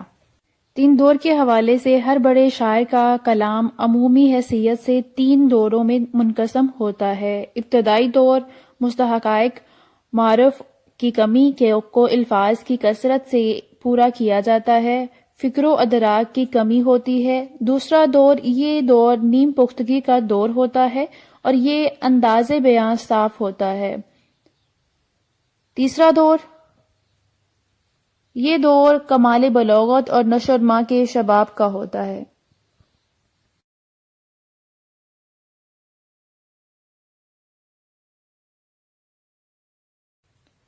غالب کا تصور حسن و عشق کا محبت ایک انتہائی پاکیزہ اور شریف جذبہ ہے جو اس کائنات کی ہر شے پر حاوی ہے۔ انسان تو ایک طرف، حیوان اور چرند پرند سبھی اسی جذبے سے بہرور ہے، اور یہ اسی کا کمال ہے کہ کائنات میں حرکت اور چہل پہل ہے، اور آج اسی باعث کائنات قائم ہے۔ کسی اچھی چیز کو چاہنا، پسند کرنا اور بنظر تحسین دیکھنا محبت ہے، تو اس کو حاصل کرنے کی شدید آرزو کا نام عشق ہے۔ اردو شاعری اور خاص طور پر اردو غزل کا بنیادی محور یہی عشق ہے۔ مرزا غالب سے پہلے غزل کی جو روایت ملتی ہے اس میں حسن و عشق کے مضامین کی فراوانی ہے۔ غالب حسن و عشق کی روایت کے اہم ترین شاعر ہیں۔ حسن و عشق کی 1000 کیفیات غالب کی شاعری میں ملتی ہیں۔ انہوں نے حسن و عشق کو اپنے انداز میں دیکھا، اس طرح ان کے منفرد انداز سے مختلف تصورات سامنے آتے ہیں۔ غالب کبھی فطرت کے حسن کا مشاہدہ کرتے ہیں اور کبھی کائنات کے حسن کا۔ غالب مادی چیزوں میں بھی حسن کے متلاشی نظر آتے ہیں اور روح میں بھی حسن تلاش کرتے ہیں۔ غالب حسن کی مکمل تصویر نہیں بناتے، وہ لکھنوی شرح کی مانند محبوب کا سراپا نہیں بناتے، اور وہ حسن کی تصویر ایسے بناتے ہیں کہ آنکھوں کے سامنے بجلی سی کون آ جاتی ہے۔ غالب کا محبوب سرو قامت ہے اور انہیں فتنہ محشر کی یاد دلاتا ہے۔ غالب حسن کو تصویر بنا کر پیش نہیں کرتے بلکہ وہ حسن کی تاثیر پر زور دیتے ہیں۔ غالب حسن کا تصور پیش کرتے ہیں اور اس کی طرف اشارہ کرتے ہیں۔ قاری اس تصور یا اشارے سے اپنی تخیل کو بروئے کار لاتا ہے اور حسن کی تصویر میں اپنی پسند کے رنگ بھرتا ہے۔ الجھتے ہو تم اگر دیکھتے ہو آئینہ، جو تم سے شہر میں ہو ایک رو تو کیوں کر ہو۔ سیاہ بالوں کی چمک غالب کی شاعری کو ہر دور میں اس طرح منور کرتی ہے کہ سرسری مطالعے کے دوران بھی اس کی جھلکیاں بار بار سامنے آتی ہیں۔ زلف سیاہ یوں بھی اردو اور فارسی شاعری کا خاص الخاص سرمایہ ہے، لیکن غالب نے حسب عادت اس پر بہت سے ذاتی اضافے کیے ہیں اور اپنی شخصیت کے پیچ و تاب کو اس خلوص جوش سے شامل کیا ہے۔ آہ کو چاہیے ایک عمر اثر ہونے تک، کون جیتا ہے تیری زلف کے سر ہونے تک۔ زلف پری با سلسلہ آرزو رساں، یک عمر دامن دل دیوانہ کھینچے۔ اس میں چین انہوں نے ڈالنا مسنگ کیا ہوا ہے، وہ آپ خود لکھ دیجئے گا۔ زلف خیال نازک اظہار بے قرار، یارب بیان نشانہ کش گفتگو نہ ہو۔ غالب محبوب کے چہرے کو گلاب سے تشبیہ دیتے ہیں اور محبوب کا دہن خوشبو کا ذریعہ ہے۔ یہاں پہ ایک شعر کوٹ کیا جائے گا اور اس کے بعد ہے محبوب کی چال اور رفتار حسن ہی کے زمرے میں آتی ہے۔ اس کے بعد بھی ایک شعر کوٹ ہے، چاہیں تو آپ کر سکتے ہیں یا اس کے بارے میں ایک دو لائنز لکھ کے۔ غالب کے احساس محرومی نے ایک گداز کی صورت پیدا کی جو جمالیاتی اظہار اساس ہے۔ غالب کی حسرتوں، ناکامیوں، مجبوریوں اور نامرادیوں نے ان کے کلام میں ایک طرح کی کسک پیدا کر دی ہے۔ دل میں ذوق وصل یار تک باقی نہیں، دل میں ذوق وصل یار تک باقی نہیں، آگ اس گھر کو لگی ایسی کہ جو تھا جل گیا۔ اور یہ آپ کا تصور حسن ہے، اور تصور عشق جو ہے وہ میں بعد میں انشاءاللہ اس کے بعد اپلوڈ کروں گی۔ جب میں اپلوڈ کر دوں گی تو اسی ویڈیو کے ڈسکرپشن میں بھی ڈال دوں گی، اور جب تصور عشق اپلوڈ کروں گی تو اس کے لاسٹ میں تصور حسن جو ہے اس کے ڈسکرپشن میں ایڈ کر دوں گی۔ اپنا بہت خیال رکھیے گا، دعاؤں میں یاد رکھیے گا۔ فی امان اللہ۔ غالب حسن کو اپنی آنکھ سے دیکھتے ہیں، لیکن جب قاری اپنی آنکھ اور تخیل سے حسن کو دیکھتا ہے تو اس کا اپنا مشاہدہ، تجربہ اور معیار شامل ہو جاتا ہے۔ ڈاکٹر عبادت بریلوی اس ضمن میں لکھتے ہیں، غالب نے حسن اور حسن پرستی کے موضوعات پر جن اشعار کی تخلیق کی ہے، ان سے یہ بات واضح ہوتی ہے کہ وہ حسن کے بارے میں محض سطحی باتوں کی ترجمانی نہیں کرتے، بلکہ انسان کی ذہنی اور جذباتی کیفیت، اس کے جسمانی تقاضوں اور اس کی خواہشوں، آرزوؤں اور اس کے فکر و شعور کے مختلف پہلوؤں کو پیش کرتے ہیں۔ غالب کے تصور حسن کا سراغ اگر ہم تصور محبوب کے ساتھ لگانے کی کوشش کریں تو ہمارے کام میں آسانی ہو جائے گی۔ ان کے محبوب کی تصویر ہمیں ان کے حسن و جمال کے بارے میں بہت کچھ رہنمائی کر سکے گی، کیونکہ شاعر کے محبوب میں اس کی شخصیت کے تمام پہلو جھلکتے ہیں۔ غالب کے محبوب میں بھی وہ تمام باتیں ہیں جو غالب کو پسند ہیں۔ اس سادگی پہ کون نہ مر جائے، اسد اے خدا۔ اسد تب وہ تخلص کرتے تھے۔ شعر اسی طرح ہوگا، اس سادگی پہ کون نہ مر جائے اے خدا، لڑتے ہیں اور ہاتھ میں تلوار بھی نہیں۔ کیوں جل گیا ناتاب رخ یار دیکھ کر، جلتا ہوں اپنی طاقت دیدار دیکھ کر۔ محبوب کی آنکھیں خوبصورت، دل میں اتر جانے والی، اگر آنسو بھری ہوں تو قیامت آ جائے۔ محبوب کا جمال اس قدر جہاں سوز ہے کہ آئینہ ہم آغوشی کی خواہش رکھے۔ محبوب کی پلکیں دراز اور خوبصورت ہے۔ غالب کہتے ہیں کہ محبوب جب نگاہ اٹھاتا ہے تو فتنے برپا کرتا ہے۔ محبوب کی نگاہیں دل کے راستے سے جگر تک پہنچتی ہیں۔ ان کے نزدیک محبوب کی نگاہیں تیر اور تلوار کی طرح ہیں۔ حسین اپنی نگاہوں سے اپنے چاہنے والوں کو قتل کرتے ہیں۔ خاموشیوں میں تماشا کی ادا رکھتی ہے، نگاہ دل سے تیرے سرما سا نکلتی ہے۔ آئینہ دیکھ اپنا سا منہ لے کے رہ گئے، صاحب کو دل نہ دینے پہ کتنا غرور تھا۔ آئینہ دیکھ کر اپنا سا منہ لے کے رہ گئے، صاحب کو دل نہ دینے پہ کتنا غرور تھا۔ یہ دو اشعار ہیں، ان میں سے آپ چاہیں تو دونوں کوٹ کر لیں کیونکہ یہ آسان ہے۔ غالب نے حسن و عشق کو فارسی اور اردو کے کلام میں بھی کافی خوبصورتی سے بیان کیا ہے۔ پروفیسر حمید احمد خان فرماتے ہیں غالب کے اردو اور فارسی کلام میں حسن و عشق کو ایک نمایاں مقام حاصل ہے۔ غالب کے تصور حسن میں محبوب کا جمال بے مثال ہے، اداؤں میں بے عدیل بے ثقیل ہے اور خوبصورتی میں یکتا لاجواب ہے۔ شیریں لب کی گالیاں بھی دے تو بدمزگی پیدا نہ ہو، کتنے شیریں ہیں تیرے لب کے رکیب، گالیاں کھا کے بھی بے مزہ نہ ہوا۔ غالب کے عشق میں عاشق کا مقام خاصا بلند ہے اور اس کی مخصوص شان ہے، وہ اونچی سطح سے بات کرتے ہیں اور محبوب پر اپنے عشق کا جارحانہ انداز واضح کرتے ہیں۔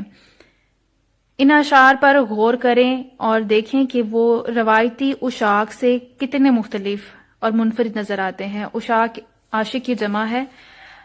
ان کا کتنا اچھا شعر دیکھیے۔ ہر ایک بات پہ کہتے ہو تم کہ تو کیا ہے، تم ہی کہو یہ انداز گفتگو کیا ہے۔ وفا کیسی کہاں کا عشق، جب سر پھوڑنا ٹھہرا تو پھر اے سنگ دل تیرے ہی سنگ آستاں کیوں ہو۔ اردو شاعری کا محبوب یوں تو نازک بدن ہوتا ہے، لیکن غالب نے محبوب کی نازک بدنی کا تذکرہ انوکھے انداز میں کیا ہے۔ کیا رنگ میں شوخی ہے اس کے تن نازک کی، پیرہن اگر پہنے تو اس پہ بھی تہ بیٹھے، مشہور چمن میں تیری گل پہرنی ہے، قربان تیرے ہر عضو پر نازک بدنی ہے۔ ان کی طرف واضح اشارات عنوان شباب کے بعد بدتریج کم ہوتے گئے، لیکن قدامت یار کی رعنائی کا لطف غالب کے شعور اور لاشعور پر اپنے جھلملاتے نقوش چھوڑ گیا۔ قدامت یار یعنی کہ یار کے قد و قامت کی تعریف ان کے شعروں میں ملتی ہے۔ جب تک کہ نہ دیکھا تھا قد یار کا عالم، میں متقد فتنہ محشر نہ ہوا تھا، یہ سرہن لمبے قد کی تعریف ہے۔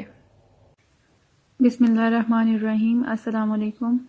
آج کا ہمارا جو ٹاپک ہے وہ غالب کا تصور حسن اور عشق ہے، اور اس کا یہ ایک ایپیسوڈ جو ہے وہ میں نے اپلوڈ کر دی تھی، جس میں غالب کا تصور حسن جو ہے وہ میں نے آپ کو پرووائڈ کر دیا تھا، اور اس کی غالب کا تصور عشق جو ہے وہ اس کی الگ سے ویڈیو بنا رہی ہوں، اور دونوں کے نیچے میں آپ کو اس کا لنک دے دوں گی۔ آئیں تو دیکھتے ہیں تصور عشق۔ غزل ایک ایسی صنف ہے کہ جسے حسن و عشق کے بغیر نامکمل سمجھا جاتا ہے۔ غالب کی غزل میں یہ پامال مضامین جدید طرز ادا سے نئے ہو گئے ہیں۔ غالب کا تصور عشق تمام شرح سے جدا نظر آتا ہے۔ غالب کو حسن کا احساس ہے اور حسن کو مختلف زاویوں سے دیکھ کر اس کی مختلف کیفیات بیان کرتے ہیں۔ حسن و عشق دونوں لازم ملزوم ہیں، جہاں حسن ہے وہاں عشق بھی ہوتا ہے۔ غالب کے ہاں عشق کا وہی تصور ملتا ہے جو فارسی شاعری کا حصہ تھا۔ ان کے ہاں کبھی کبھار خواہش کا روپ اختیار کر لیتا ہے اور کبھی ان کا عشق انہیں تصوف کی وادیوں میں لے جاتا ہے۔ ان کے سوچنے کا انداز گہرا اور ان کی فکر بلند ہے۔ غالب کی شاعری میں مجازی عشق کی تصویریں اپنی مثال آپ ہیں۔ عاشقی صبر طلب اور تمنا بے تاب، دل کا کیا رنگ کروں خون جگر ہونے تک۔ عشق گھر کی تباہی کا باعث بنتا ہے۔ غالب عشق کی غارت گری سے شرمندہ ہوتے ہیں اور اپنی بے سر و سامانی کا ذکر کرتے ہیں۔ ہوا ہوں عشق کی غارت گری سے شرمندہ، سوئے حسرت تعمیر گھر میں خاک نہیں۔ غالب کے تصور عشق پر بحث کرتے ہوئے پروفیسر موسیٰ کلیم فرماتے ہیں، مرزا جانتے ہیں کہ انسانی خودی کی تکمیل ہی میں اس کی ابدی مسرت کا راز ہے، چنانچہ وہ اس کی تکمیل کے لیے عشق کو ضروری سمجھتے ہیں۔ غرض فکر و نظر کا یہ بادشاہ مملکت عشق کی حقیقت جانتے ہوئے بھی اس میں داخل نہ ہو سکا۔ کہ ان کو عشق نہیں ہوا تھا کسی سے۔ غالب کے نزدیک عشق کی دوسری خصوصیت یہ ہے کہ اس کا ہونا یا نہ ہو سکنا آدمی کے بس کی بات نہیں۔ ایک خاص ذہنی افتاد اور ایک خاص جذباتی کیفیت کی ضرورت ہے کہ آدمی عشق سے فیض پا سکے، اور یہ ابتدا اور یہ کیفیت ہر کسی کو حاصل نہیں ہو سکتی۔ یہ شعر دیکھیے، عشق پہ زور نہیں ہے یہ وہ آتش غالب کہ لگائے نہ لگے اور بجھائے نہ بنے۔ عشق کی تیسری خصوصیت اس کی افاقگیری وسعت ہے۔ عشق ایک ایسی قوت ہے جو وجدان کی پرورش کرتی ہے اور قلب و نظر کو بڑی جولانی عطا کر دیتی ہے۔ یہی ذرے کو صحرا اور قطرے کو دریا کی وسعت بخشتی ہے۔ فرماتے ہیں، شوق ہے سمانی تراز نازش ارباب عجز، ذرہ صحرا دستگاہ قطرہ دریا آشنا۔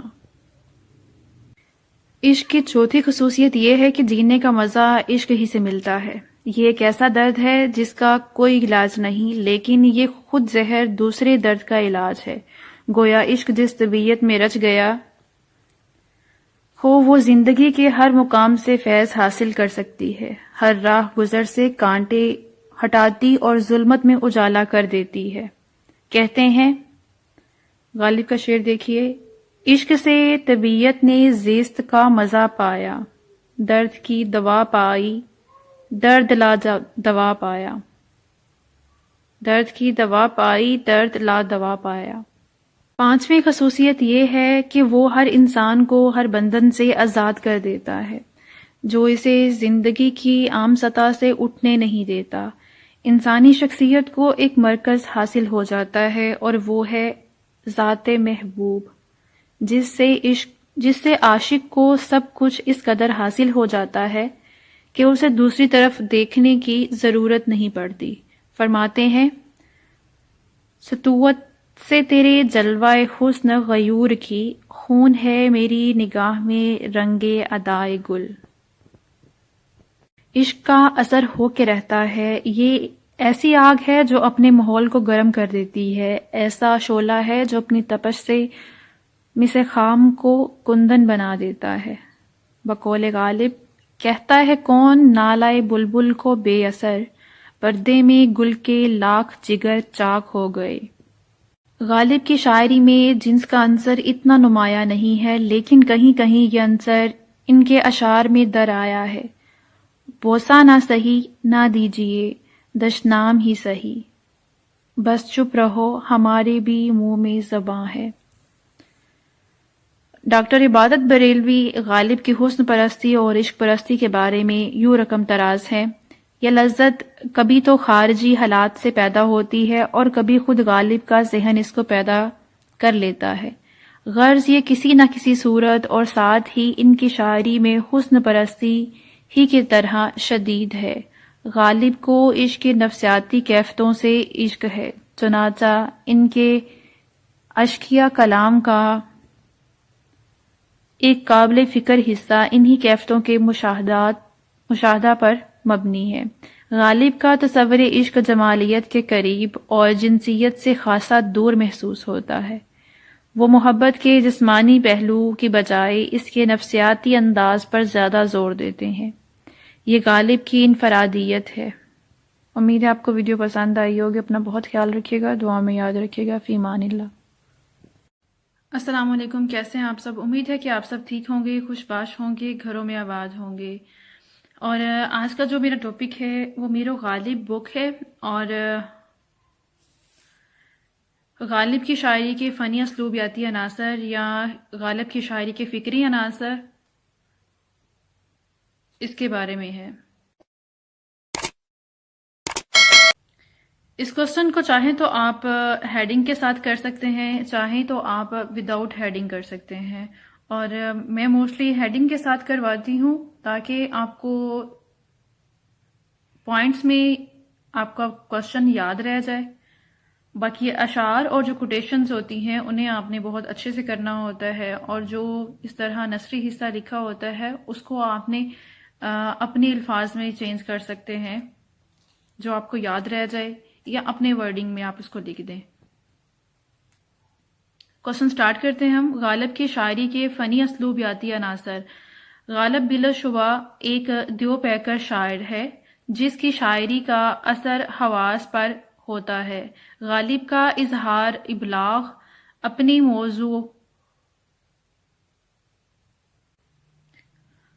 موضوع کے ساتھ پوری طرح ہم آہنگ ہے۔ ان کے موضوع میں جو وسعتیں اور گہرائیاں ہیں ان کا عکس ان کے اظہار و ابلاغ میں نظر آتا ہے۔ مرزا غالب ذہنی اور طبعی اعتبار سے انفرادیت پسند تھے۔ کسی کی پیروی اور تقلید تو ایک طرف ہے، وہ زندگی میں کسی کے ساتھ چلنا بھی پسند نہیں کرتے تھے، اور اس معاملے میں وہ یہاں تک محتاط تھے کہ لوگوں کے ساتھ انہیں وبائے عام میں مرنا بھی گوارا نہ تھا، اور جب انہوں نے داڑھی رکھی تو اس دن ہی سر بھی منڈوا لیا، یعنی کہ جب داڑھی رکھی تو سر منڈوا دیا، کیونکہ بقول ان کے کہ عام لوگ داڑھی کے ساتھ بال بھی رکھتے ہیں۔ مولانا حالی غالب کے اس شاعرانہ خصوصیت کو جدت ادا کے نام سے یاد کرتے ہیں۔ ان کا شعر اگزامپل کے طور پہ کوٹ کیا جاتا ہے یہاں پہ۔ بس آ کے دشوار ہے ہر کام کا آسان ہونا، آدمی کو بھی میسر نہیں انسان ہونا۔ اچھا جی، یہاں تک تو آپ لکھیں گے۔ ان کے جب کوشچن سٹارٹ کریں گے ان کے فنی اور اسلوبیاتی عناصر کے شروع میں بتا دیں گے کہ وہ کسی کی تقلید نہیں کرتے ہیں، اور اس کے بعد آ جائے گا جدت ادا۔ جدت ادا میں حالی کے بارے میں آپ لکھیں گے کہ وہ ان کی شاعرانہ خصوصیت کو جدت ادا کے نام سے یاد کرتے ہیں، پھر شعر کوٹ ہوگا۔ اس کے بعد یہ فل اس میں آئے گا۔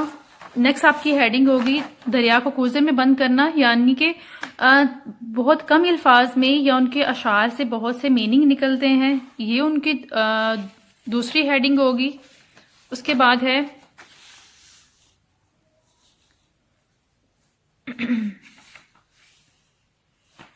نکتہ آفرینی، یہ تیسری ہیڈنگ ہوگی آپ کی۔ رمزیت اور رمائیت چوتھی ہیڈنگ ہوگی آپ کی، اور پانچویں ہیڈنگ ہوگی آپ کی تصویر کشی، اور چھٹی ہیڈنگ ہوگی آپ کی خوبصورت لب و لہجے یا خوبصورت لب و لہجہ ہے۔ یہاں پہ تو وہ اس میں کوٹ ہے اس لیے ہے، لیکن آپ اس کو لکھیں گے خوبصورت لب و لہجہ، اس لیے کہ آپ کو ہیڈنگ پہلے بتا رہی ہوں کہ کچھ لوگ اگر شارٹ ٹائم میں صرف دیکھنا چاہ رہے ہیں کہ ہیڈنگز کن کن کے تھرو ہم اس کو ایکسٹینڈ کر سکتے ہیں اس کوشچن کو، تو وہ یہ دیکھ لیں، چاہے اگر فل ویڈیو نہیں دیکھنا چاہتے، ورنہ میں اس کو فل بھی ریڈ کروں گی۔ الفاظ کا خوبصورت صوتی آہنگ، اور اس کے بعد ہے نمبر 8 پہ تشبیہات اور دل آویز استعارات کا استعمال، یہ 8ویں ہیڈنگ ہوگی آپ کی، اور یہ آپ کا کوشچن کمپلیٹ ہو جائے گا۔ ہمارا جو بھی ٹاپک چل رہا ہے وہ جدت ادا ہے۔ نہ کردہ گناہوں کی بھی حسرت کی ملے داد، یارب اگر نہ کردہ گناہوں کی سزا ہے۔ اس کے بارے میں پروفیسر یوسف حسین خان فرماتے ہیں، اردو غزل میں غالب جدت ادا کا امام ہے۔ مرزا غالب میں احساس برتری اور زبان و اظہار پر عبور ان کے اندر وہ اعتماد پیدا کرتے ہیں کہ جس سے معمولی مضامین بھی ان کے قلم سے اظہار پاتے ہی منفرد ہو جاتے ہیں۔ بقول شخص غالب کو سوائے اپنی ذات کے اور کوئی سہارا نہ تھا۔ پھر ایک شعر کوٹ کرتے ہیں، بازیچہ اطفال ہے دنیا میرے آگے۔ بازیچہ اطفال یعنی کہ کھیل ہے، بچوں کا کھیل، ہوتا ہے شب و روز تماشا میرے آگے۔ بازیچہ اطفال ہے دنیا میرے آگے، ہوتا ہے شب و روز تماشا میرے آگے۔ اگر میں کچھ پروننسیشن میں غلطی کر جاؤں تو اس کے لیے معذرت۔ نیکسٹ آپ کی ہیڈنگ ہو سکتی ہے دریا کو کوزے میں بند کرنا، اور ایک ہیڈنگ ہو سکتی ہے آپ کی شاعری میں معنی کی مختلف سطح ہیں کہ سطح در سطح ان کی میننگز جو ہیں وہ کھلتے ہی چلے جاتے ہیں. ایک کھیل ہے اورنگِ سلیمان میرے نزدیک، ایک بات ہے اعجاز مسیحا میرے آگے. مرزا غالب کی شاعری میں معنی کی مختلف سطحیں ہیں. ایک شعر کو مختلف پہلوؤں سے دیکھیں تو اس میں ایک جہاں معنی پوشیدہ محسوس ہوتا ہے. بالمعلوم پہلی نظر میں شعر کا معنی کچھ ہوتا ہے، مگر گہرائی میں اترتے چلے جائیں تو نئے نئے معنی نکلیں گے. پروفیسر اسلوب احمد انصاری لکھتے ہیں، غالب کے ہاں ایسے اشعار بہت سے ہیں جن کی تفسیر شیکسپیئر کی عظیم ڈرامائی شاعری کی طرح ہم مختلف سطحوں پر کر سکتے ہیں. آپ کے کوشچن کو امپریسو بناتی ہیں کوٹیشنز اور اشعار. باقی آپ تعریفیں اپنے پاس سے بھی کر سکتے ہیں یا ان کی شاعری میں آپ جو چیزیں نوٹس کرتے ہیں ان کے بارے میں لکھ سکتے ہیں. لیکن آپ نے اس کے بارے میں اتھینٹک جو بتانا ہوتا ہے یا اس کو پروف کرنا ہوتا ہے وہ اس طرح کسی کی کوٹیشن کو ایڈ کر کے اقوال کو ایڈ کرنا ہوتا ہے یا پھر اشعار ایڈ کرنے ہوتے ہیں. اگر آپ کو یہ زیادہ لگے اتنے کر لیں تو ویل اینڈ گڈ ہے. اگر آپ نہیں کر سکتے ہیں تو اشعار کوٹ کریں. ایک کوشچن میں کوئی 10 اشعار ہو جائیں یا پھر کم سے کم 5 تو ضرور ہوں. اور اسی طرح کوٹیشنز آپ کوئی 5 ایڈ کر لیں، 4 ایڈ کر لیں، لیکن کم سے کم 2 یا 3 تو ضرور ہونی چاہیے. غالب اپنی عصری شعری روایت کے باغی نہ صحیح، یعنی کہ جو عصری شعری روایت چل رہی تھی اس ٹائم کی جو روایت تھی، جن چیزوں کے بارے میں لکھا جاتا تھا اس کے باغی تو نہ صحیح تھے، لیکن اس کے مکمل طور پر پیروی کرنے والے بھی نہیں تھے. یہ چیزیں اسکپ ہوا ہے پرنٹنگ میں. نہ تو وہ باغی ہے نہ تو پوری طرح ان کو اس پہ چلنا گوارا ہے، پر چلنا گوارا نہیں کرتے تھے، اس لیے ان کی شاعری کی گھسی پٹی روایت سے الگ اور ممتاز نظر آتی ہے. انہوں نے بے غزل میں نئے نئے موضوعات داخل کیے اور ان کی جدت پسندی انہیں ہر وقت نئی چیز، نیا انداز اور نئی بات پیدا کرنے پر اکساتی رہتی تھی. پروفیسر اسلوب احمد انصاری فرماتے ہیں، غالب نکتہ آفرینی کے بھی بڑے دل دادا اور استاد ہیں. اب میں نے یہاں پہ ایک مسٹیک کی ہے پڑھتے ہوئے، انہوں نے غزل میں نئے میں نے یہ بے غزل پڑھ دیا، اس کو نون کا نقطہ بے کے ساتھ بڑی یہ کے ساتھ لگا دیا. انہوں نے غزل کے نئے موضوعات داخل کیے اور ان کی جدت پسندی انہیں ہر وقت نئی چیز، نیا انداز اور نئی بات پیدا کرنے پر اکساتی تھی. پھر آگے شعر کوٹ ہوتا ہے علامت شعر کے ساتھ، یہ فتنہ آدمی کی خانہ ویرانی کو کیا کم ہے، ہوئے تم دوست جس کے دشمن اس کا آسماں کیوں ہو. اگر آپ نے شعر یاد کیا، اس پر محنت کی ہے، لیکن پیپر میں لکھتے وقت آپ کو ایک لائن یاد آ رہی ہے تو علامت مصرع کے ساتھ آپ اس ایک مصرے کو لکھ دیں. اور علامت مصرع جیسا کہ آپ جانتے ہیں عین، یہ کیا ہے؟ علامت مصرع ہے. اور یہ کیا ہے؟ علامت شعر ہے. نیکسٹ ہے جی رمزیت اور امائیت، رمز و ایما بھی کہہ سکتے ہیں. آپ شارٹ میں لکھنا چاہیں تو رمز و ایما بھی اس ہیڈنگ کو نام دے سکتے ہیں. غالب کی شاعری میں رمزیت اور امائیت سے حسن و جمال کی کیفیت پیدا کی گئی ہے. انہوں نے زندگی کی بڑی بڑی باتوں، حقائق اور مطالب کو رمز و ایما کی خوبصورت پیرے میں بڑی سہولت اور خوبصورتی اور خوبی سے پیش کیا ہے. اس کے ضمن میں پروفیسر اسلوب احمد انصاری پروفیسر اسلوب احمد انصاری فرماتے ہیں، غالب کی شاعری کی ایک اہم خصوصیت جو ان کے اور 17ویں صدی کے انگریزی شاعر ڈان کے ہم مشترک ہے، رمز و بلیغ کا استعمال ہے. ان کے دیکھے ان کے دیکھے سے جو آ جاتی ہے منہ پہ رونق، ان کے دیکھے سے جو آ جاتی ہے منہ پہ رونق، وہ سمجھتے ہیں کہ بیمار کا حال اچھا ہے۔ قاصد کے آتے آتے خط ایک اور لکھ رکھوں، قاصد کے آتے آتے خط ایک اور لکھ رکھوں، میں جانتا ہوں جو وہ لکھیں گے جواب میں۔ اچھا جی، نیکسٹ آپ کی ہیڈنگ ہے تصویر کشی۔ شاعری میں امیجری پیکر تراشی کی اہمیت سے انکار ممکن نہیں، اور ڈاکٹر عبادت بریلوی فرماتے ہیں کہ ان کا کلام تصویروں اور پیکروں کا ایک نگار خانہ ہے۔ غالب کی شاعری خوبصورت لب و لہجہ، یہ اس کے بارے میں ہو گیا، اور نیکسٹ ہیڈنگ سٹارٹ ہوگی آگے۔ غالب کی شاعری خوبصورت لب و لہجہ، اس میں آپ اپنے پاس سے بھی 2-4 لائنیں بنا دیں کہ وہ بہت اچھی تصویر کشی کرتے ہیں اپنی اشعار کے تھرو، اپنی غزل کے تھرو۔ پھر نیکسٹ آ جاتی ہے غالب کی شاعری کا خوبصورت لب و لہجہ کی شاعری ہے۔ انہیں اظہار ابلاغ پر مکمل قدرت حاصل ہے، وہ الفاظ کو اپنی مرضی کے مطابق استعمال کرتے ہیں اور ان کا اظہار ابلاغ حسین جمیل ہے۔ کی میرے قتل کے بعد اس نے جفا سے توبہ، کی میرے قتل کے بعد اس نے جفا سے توبہ، ہائے اس زود پشیماں کا پشیماں ہونا۔ آئینہ دیکھ اپنا سا منہ لے کے رہ گئے، آئینہ دیکھ اپنا سا منہ لے کے رہ گئے، صاحب کو دل نہ دینے پر کتنا غرور تھا۔ مرزا غالب کی ایک اور نمایاں خصوصیت کیا ہے؟ ان کے ہاں الفاظ کا خوبصورت صوتی آہنگ اور موسیقی کا ایک خصوصی نظام ہے۔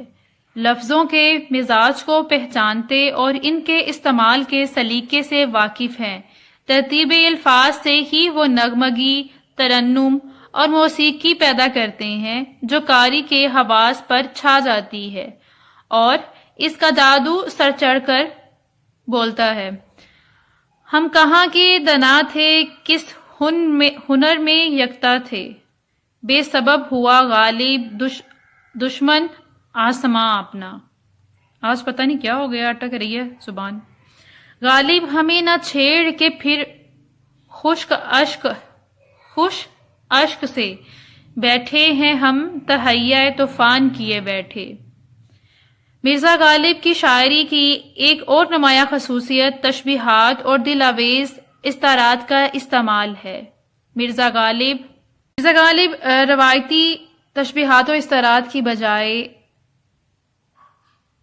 نئی تشبیہات و استعارات کا استعمال کرتے ہیں۔ دکھاؤں گا تماشا اگر فرصت زمانے نے، دکھاؤں گا تماشا دی اگر فرصت زمانے نے، میرا ہر داغ دل ایک تخم ہے سرو چراغاں کا۔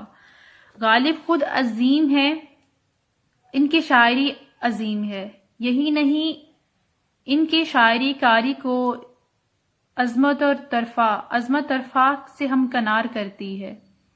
پروفیسر آل احمد سرور فرماتے ہیں، غالب کی شاعری میں پہلی دفعہ انسان اور ادب دونوں بغیر کسی سہارے کے اپنی عظمت کے بل پر کھڑے نظر آتے ہیں، انہیں کسی اور سہارے کی ضرورت نہیں۔ امید ہے آپ کو ویڈیو پسند آئی ہوگی۔ اپنا بہت خیال رکھیے گا، دعاؤں میں یاد رکھیے گا۔ فی امان اللہ۔ السلام علیکم، کیسے ہیں آپ سب؟ امید ہے کہ آپ سب ٹھیک ہوں گے، خوش باش ہوں گے، گھروں میں آباد ہوں گے۔ آج کا ہمارا ٹاپک ہے کلام غالب میں طنزیہ اور ظریفانہ عناصر۔ ایم اے اردو پارٹ 1 میں میر غالب آپ کی بک ہے، اور غالب کے امپورٹنٹ کوشچن میں سے ایک کوشچن ہے یہ۔ مولانا حالی نے مرزا غالب کو حیوان ظریف کہا، اور یادگار غالب میں ان کے 20 لطائف کی فہرست دی ہے۔ حالی کے بقول مرزا میں ظرافت اور شوخی ان کے مزاج کا ایک نمایاں پہلو ہے، اور یہی وہ پناہ ہے جس میں مرزا نامساعد حالات ناسازگار حالات سے ٹکرا کر حوصلہ ہارنے کی بجائے سہارا تلاش کرتے ہیں۔ مرزا کو اپنی زندگی بھر جن حوادث سے سابقہ رہا وہ انسان کو قبر تک نہیں تو دماغی امراض کے ہسپتال تک ضرور لے جاتے ہیں، مگر مرزا کی شخصیت میں جو توازن قائم رہا اس کی وجہ یہ ظرافت، یہ شوخی اور طنز و مزاح تھا۔ ڈاکٹر عبادت بریلوی تحریر فرماتے ہیں، غالب ایک بڑی ہی رنگین ایک بڑی ہی پرکار اور پہلودار شخصیت رکھتے تھے، اور اس رنگینی، پرکاری اور پہلوداری کی جھلک ان کی ایک ایک بات میں نظر آتی ہے۔ غالب ایک محسوس حصے مزاح سے بھرمار تھے۔ جس شخص کے مزاج میں یہ خصوصیت ہوتی ہے وہ ہر بات ہنسنے ہنسانے کے پہلو نکال سکتا ہے۔ ان کی شخصیت میں شوخی اور مزاح کا وہ رچاؤ ملتا ہے جس نے ان کی شاعری میں گلکاریاں کی ہیں اور اسے زعفرانی زار بنا دیا ہے۔ غالب کی شاعری کے ہر پہلو میں یہ رنگ جھلکتا ہے اور اس نے ان کی شاعری میں ایک نئی فضا اور ایک نیا انداز اور ایک نیا آہنگ پیدا کر دیا ہے، اور اس طرح ان کی شاعری میں معنوی اور فنی دونوں اعتبار سے ایک نئی زندگی کی لہر دوڑتی ہے۔ ڈاکٹر وزیر آغا کے خیال میں غالب کے ہاں شعری مزاح کے بڑے نادر اور نفیس نمونے ملتے ہیں۔ ڈاکٹر وزیر آغا شاعرانہ مزاح کو بیان کرتے ہوئے لکھتے ہیں، شاعرانہ مزاح اس مزاح کو کہتے ہیں جو اگر ابھرے تو تبسم تک آ کر رک جائے اور بڑھے تو زہر خند کی صورت اختیار کر لے۔ اصل میں یہ مزاح شاعر کے احساسات کی گہرائی اور حقائق پر ایک کڑی گرفت کا نتیجہ ہوتا ہے، اور غالب کے مزاج کی یہ ابتدا سب سے زیادہ ان کی شاعری اور خطوط میں بھی اپنے آپ رونما کرتی ہے۔ یہ عجیب سا اتفاق ہے کہ مرزا کی شاعری اور خطوط، نظم و نثر دونوں کی مشترک خصوصیات ان کی انداز، طنز و مزاح اور شوخی ظرافت ہے۔ وزیر آغا لکھتے ہیں، غالب کو ایک لطیف حس مزاح حاصل ہے، عام زندگی کے علاوہ ان کے فن میں بھی نمودار ہوئی ہے۔ غالب زندگی کے شاید صدمات پر بھی مسکرا سکتا ہے، لیکن کردار کی یہ عظمت، توانائی اپنے نہایت لطیف و نازک پہلوؤں کے ساتھ اس کے کلام میں ابھری ہے۔ غالب نے لطیف مزاح کے نہایت قابل قدر نمونے پیش کیے ہیں۔ یہ اشعار دیکھیے، کیا کیا خضر نے سکندر سے، اب کسے رہنما کرے کوئی، اب کیسے رہنما کرے کوئی، کی میرے قتل کے بعد اس نے جفا سے توبہ، ہائے اس زود پشیماں کا پشیماں ہونا، اس سادگی پہ کون نہ مر جائے اے خدا، لڑتے ہیں اور ہاتھ میں تلوار بھی نہیں۔ غالب اپنی مشکلات کو بھی اس انداز سے پیش کرتا ہے کہ وہ ہماری مشکلوں کو آسان کر دیتی ہیں۔ ہمارے اندر ایک لاپرواہی، بے فکری کی لہر دوڑ جاتی ہے، یہی مزاح کی روح ہے۔ غالب مفکر بھی ہیں اور فلسفی بھی، لیکن ان کی فکر اور فلسفے میں ظرافت شامل ہے۔ لطیف مزاح ملاحظہ کیجئے، ہم کو ان سے وفا کی ہے امید، جو نہیں جانتے وفا کیا ہے۔ غالب کے ہاں یاس انگیز کیفیت مزاح میں شامل ہوتی ہے۔ عشق نے غالب نکما کر دیا، ورنہ ہم بھی آدمی تھے کام کے، قطع کیجئے نہ تعلق ہم سے، کچھ نہیں ہے تو عداوت ہی سہی۔ غالب کی شوخی ظرافت ان کے ہاں حسن کے بیان میں بھی نظر آتی ہے۔ محبوب اور محبت کرنے والے کے جو روابط ہیں اور ان کے نتیجے میں جو حالات پیدا ہوتے ہیں، ان میں بھی اس کی جھلک نظر آتی ہے۔ عشق اور کاروبار شوق کی جو تفصیل غالب نے پیش کی ہے، اس میں بھی اس کی شوخی کا عنصر کار فرما دکھائی دیتا ہے۔ غرض غالب کسی بھی جگہ اس شوخی ظرافت کو ہاتھ سے جانے نہیں دیتے، بلکہ اس سے خاطر خواہ کام لیتے ہیں۔ اردو غزل کی روایت میں عشق کا آغاز دل دینے سے ہوتا ہے۔ عاشق کو محبوب سے محبت ہو جاتی ہے، گویا وہ اپنے دل سے ہاتھ دھو بیٹھتا ہے اور اس کا دل محبوب اڑا لے جاتا ہے۔ غالب نے اپنا اظہار خیال کرتے ہوئے اس میں یوں ایک پہلو پیدا کیا ہے۔ کہتے ہو نہ دیں گے ہم دل اگر پڑا پایا، کہتے ہو نہ دیں گے ہم دل اگر پڑا پایا، دل کہاں کہ گم کیجئے ہم نے مدعا پایا۔ غالب ایک عاشق شاعر کی خصوصیت اپنی شخصیت میں رکھتے ہیں۔ وہ حسن پرست ہیں اور حسن پرستی ہی سے ان کے عشق کا سونا پھوٹتا ہے، لیکن اس ربط کا خیال ان کے ہاں کیسے کیسے دلچسپ خیالات پیدا کرتا ہے۔ ایک جگہ کہتے ہیں، چاہتے ہیں خوب رویوں کو اسد، آپ کی صورت تو دیکھا چاہیے۔ پہلے غالب جو تھے وہ اسد تخلص کرتے تھے، یہ تب کا شعر ہے۔ پروفیسر موسیٰ کلیم فرماتے ہیں، غالب کی شوخی اظہار کو جو مقام حاصل ہے، اس کی مثال اردو ادب میں نہیں ملتی۔ غزل کی روایت میں محبوب کی مجلس آرائی کو پیش کرنا یوں تو ایک بہت عام سی بات ہے۔ تقریباً ہر شاعر نے اس موضوع پر طبع آزمائی کی ہے۔ غالب اس موضوع پر دلچسپ مزاحیہ سی فضا قائم کر دیتا ہے، چنانچہ اسی فضا کی طرف نظر جاتی ہے۔ یہ شعر دیکھیے، میں نے کہا کہ بس میں ناز چاہیے غیر سے تہی، سن کے ستم ظریف نے مجھ کو اٹھا دیا کہ یوں۔ غالب کی غزلوں میں تغزل سے متعلق بعض اور اشعار بھی ایسے ملتے ہیں جن میں محبت کرنے والے کی ناکامی، حسرت، مجبوری اور معذوری کا احساس ہوتا ہے، لیکن ایسے اشعار میں غالب اپنی شوخی اور ظرافت سے کہیں کہیں طنز سے ایسا ماحول پیدا کر دیتے ہیں۔ ذکر اس پری وش کا اور پھر بیاں اپنا، بن گیا رقیب آخر تھا جو رازداں اپنا۔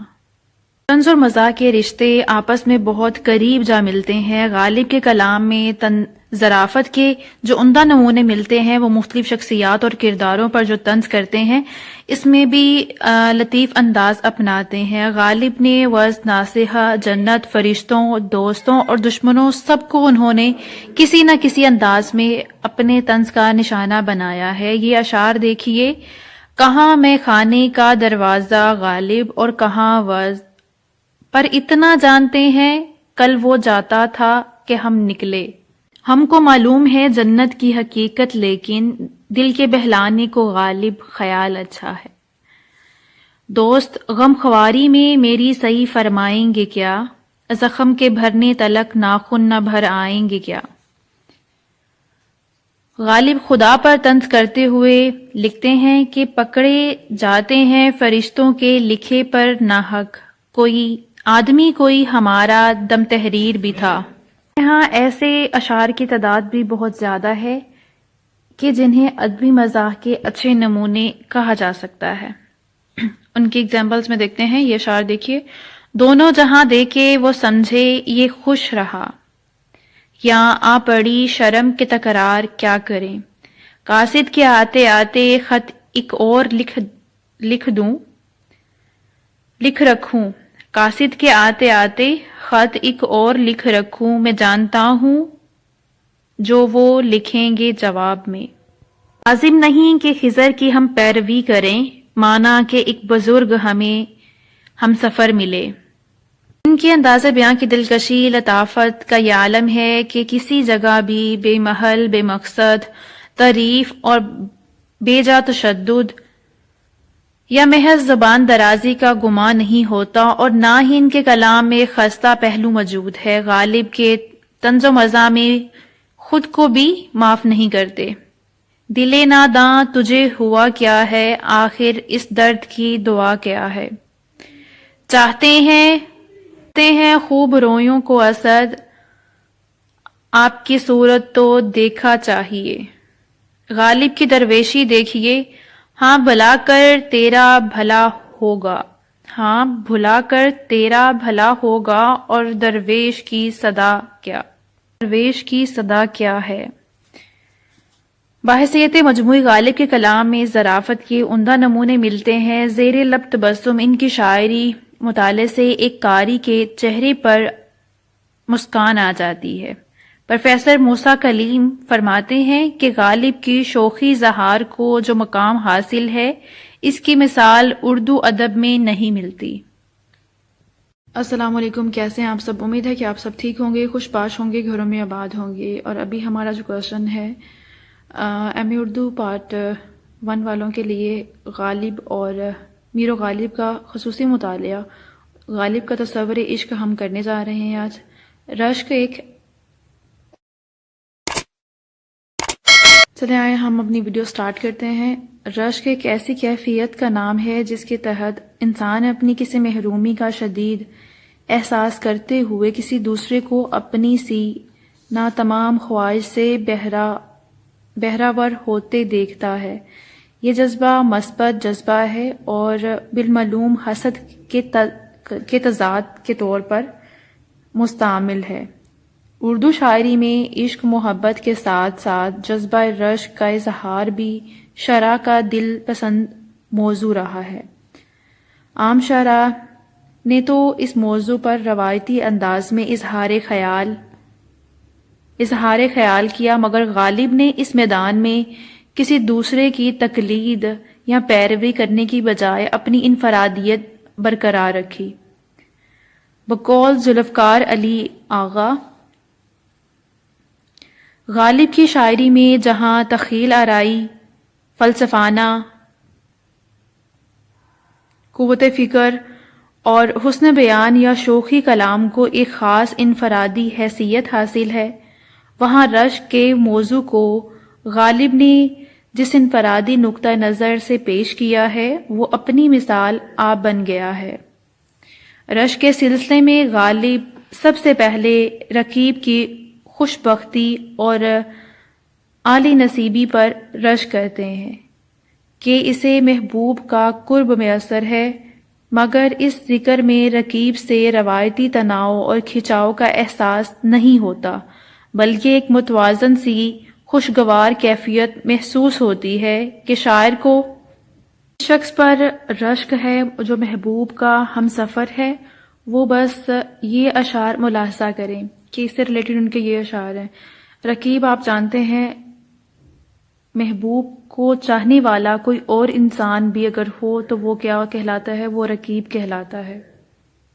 کافی اشعار کوٹ کیے گئے ہیں اور میں اس میں سے کوئی شعر جو ہے میں اس کو ریڈ کروں گی، باقی آپ کے سامنے ہے، وہ آپ اسکرین شاٹ لے کے آپ خود ان کو انکلوڈ کرنا چاہ رہے ہیں تو آپ وہ ان کو کر سکتے ہیں۔ کیا خوب تم نے غیر کو بوسہ نہیں دیا، کیا خوب تم نے غیر کو بوسہ نہیں دیا، بس چپ رہوں ہمارے بھی منہ میں زبان ہے، بس چپ رہو ہمارے بھی منہ میں زبان ہے۔ اور نیند اس کی ہے، دماغ اس کا ہے، راتیں اس کی ہیں، تیری زلف جس کے بازو پر پریشاں ہوں گی۔ پروفیسر یوسف سلیم چشتی غالب کے تصور رشک کو ان کے کلام کی بڑی اہم خوبی سمجھتے ہیں۔ وہ لکھتے ہیں انہوں نے رشک کے پامال موضوع میں بڑی جدت ترازیاں کی ہیں اور اس ضمن میں بڑی نازک خیالوں کا ثبوت دیا ہے۔ مرزا غالب کے ہاں اظہار رشک کا ایک پہلو یہ بھی ہے کہ انہیں نہ صرف رقیب پر رشک آتا ہے بلکہ وہ تمام اشیاء جن کا تعلق کسی نہ کسی طریقہ سے محبوب کے ساتھ ہوتا ہے، وہ بے جان اشیاء جن کو محبوب کا قرب وصل ہمیشہ میسر رہتا ہے، وہ غالب کے جذبہ رشک کو ابھارتی ہیں اور وہ ان پر اسی انداز میں رشک کرتے ہیں جیسے کہ مثال کے طور پر اپنے رقیب پر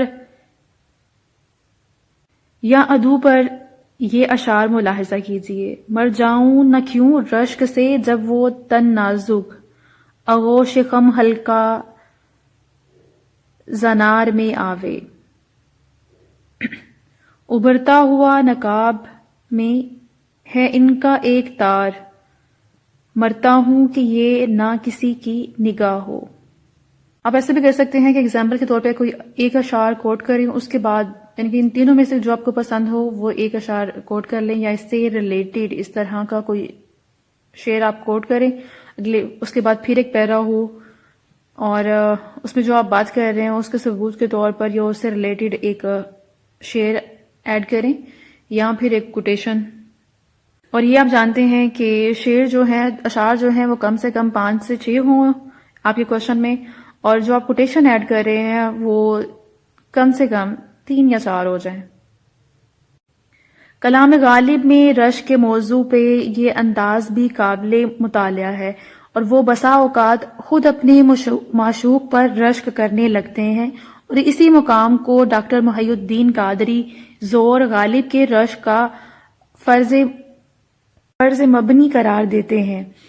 ہے مجھ کو تجھ سے تذکرہ غیر کا گلہ، ہر چند برسبیل شکایت ہی کیوں نہ ہو۔ ہے مجھ کو تجھ سے تذکرہ غیر کا گلہ، ہر چند برسبیل شکایت ہی کیوں نہ ہو۔ غالب کے اظہار رشک میں بلند ترین مقام وہ ہے جہاں وہ خود اپنے آپ پر رشک کرتے ہیں، اور اس کی معراج یہ ہے کہ وہ اپنی زبان سے بھی اپنے مشوق کا نام بھی نہیں لیتے، اور بعد قتل اس کی گلی میں دفن ہونا پسند نہیں کرتے کہ کہیں ان کے نام سے لوگوں کو کوچہ محبوب کا پتہ ملے، یعنی کہ مرنے کے بعد بھی وہ وہاں مدفن نہیں ہونا چاہتے کہ کہیں ان کے محبوب کی گلی کا کسی کو پتہ نہیں چل جائے۔ یہ اشعار ملاحظہ کیجئے۔ چھوڑا نہ رشک نے کہ تیرے گھر کا نام لوں، ہر ایک سے پوچھتا ہوں کہ جاؤں کدھر کو میں۔ ہم رشک کو اپنے بھی گوارا نہیں کرتے، مرتے ہیں ولے واؤ لامبڑ یہ لے ہے، ان کی تمنا نہیں کرتے، اور ولے کا مطلب مگر، اگر مگر اس طرح کا ہے، مرتے ہیں مگر ان کی تمنا نہیں کرتے، اس کا میننگ یہ بنے گا۔ اس کے بعد ہے محمد جمیل احمد اس ضمن میں لکھتے ہیں، رشک غالب کی شاعری کی ایک نہایت ممتاز اور نمایاں خصوصیت ہے۔ محمد جمیل احمد۔ اور غالب خدا کی ذات پر بھی رشک کا اظہار کرتے ہیں، وہ خدا کی ذات پر بھی رشک سے باز نہیں آتے، اور اس خیال سے اپنا محبوب خدا کو نہیں سونپتے۔ قیامت ہے کہ ہووے مدعی کا ہم سفر غالب، وہ کافر جو خدا کو بھی نہ سونپا جائے ہے مجھ سے۔ سب سے بڑا سبب اس کا باعث غالب میں رشک کی مستقل حیثیت پیدا ہو گئی ہے، وہ ان کی خودداری، عالی ہمتی، آزاد روئی ہے، یہ تینوں رشک کی طرف فطرتاً رہبری کرتے ہیں۔ ڈاکٹر سید محی الدین زور غالب کے اس رشک کا سبب یہ بتاتے ہیں کہ سب سے بڑا سبب جس کے باعث غالب میں رشک کو مستقل حیثیت حاصل ہو گئی، ان کی خودداری، عالی ہمتی اور آزاد روئی ہے، یہ تینوں رشک کی طرف رہبری کرتے ہیں۔ پہلے وہ ویسے ڈیفائن کیا گیا ہے، اور پھر بعد میں حوالہ دیتے ہوئے کہ ڈاکٹر سید محی الدین زور غالب کے بارے میں یہ کہتے ہیں، رشک کم و بیش تمام اردو فارسی شعراء کے کلام میں پایا جاتا ہے، مگر مرزا اس میں بھی دوسروں سے ممتاز نظر آتے ہیں۔ دوسرے شعراء کا رشک رکیب تک محدود ہوتا ہے، مگر غالب ہر چیز سے اس کی رسائی محبوب تک ہو رشک کرتے ہیں، رکیب سے، بے جان اشیاء سے، اپنے آپ سے، محبوب کی زبان سے، غیر کا ذکر سن کر، دشمن کے محبوب سے ہم کلام ہونے پر، خدا نے غیر کے دل میں محبوب کی آرزو پیدا کی، محبوب کا خود اپنی اداؤں سے لطف اندوز ہونے پر، قاصد کے محبوب سے ہم کلام ہونے پر، رکیب کے ساتھ ارتباط گوار نہیں، یہ ساری وہ لسٹ ہے جس پر غالب جو ہیں وہ رشک کرتے ہیں. دوسرے شاعر جو ہیں وہ صرف رکیب سے رشک کرتے ہیں، پر غالب کی رشک کی جو لسٹ ہے وہ کافی لمبی ہے. محبوب کی زبان سے غیر کا ذکر سننے پر شاعری کی بے قدری پر حتیٰ کہ ہر چیز پر وہ رشک کرتے دکھائی دیتے ہیں. یہ اشعار ملاحظہ کیجئے. رشک کہتا ہے اس کا رشک کہتا ہے اس کا غیر سے اخلاص ہے، عقل کہتی ہے وہ بے مہر کسی کا آشنا. آتا ہے میرے قتل کو پرجوش رشک سے، مرتا ہوں اس کے ہاتھ میں تلوار دیکھ کر. غالب کے ہاں رکیب کے بارے میں ان کا منفرد انداز نظر ہے. ظاہری طور پر غالب رکیب کے لیے دعا کرتے ہیں، وہ رکیب سے لڑنے جھگڑنے نہیں، اس کا شکوہ نہیں کرتے، بلکہ اس کے لیے دعائیں کرتے ہیں کہ اس کا وجود سلامت رہے اور ان کے عشق کا معیار برقرار رہے. غالب نے اپنے محبوب کا تذکرہ اس انداز میں کیا ہے کہ سننے والا غالب کا رکیب بن گیا. ذکر اس پری وش کا اور پھر بیان اپنا، بن گیا رکیب آخر جو تھا رازداں اپنا. غالب کے تصور رشک کی سب سے بڑی خوبی یہ ہے کہ اس کی سطح صوفیانہ نہیں، اس کا تصور رشک نہایت بلند پاکیزہ اور شائستہ ہے. اس تصور میں مشرقی اقدار دکھائی دیتی ہیں. غالب کو احساس خودی ہے، وہ انا پرست ہیں، وہ محبت میں بھی دوسروں کو شریک نہیں کرنا چاہتے، یعنی عاشق اور محبوب کے درمیان کسی کو حال دیکھنا نہیں چاہتے. غالب کا تصور رشک دوسروں سے منفرد ہے. امید ہے آپ کو ویڈیو پسند آئی ہوگی. اپنا بہت خیال رکھیے گا، دعا میں یاد رکھیے گا. فی امان اللہ.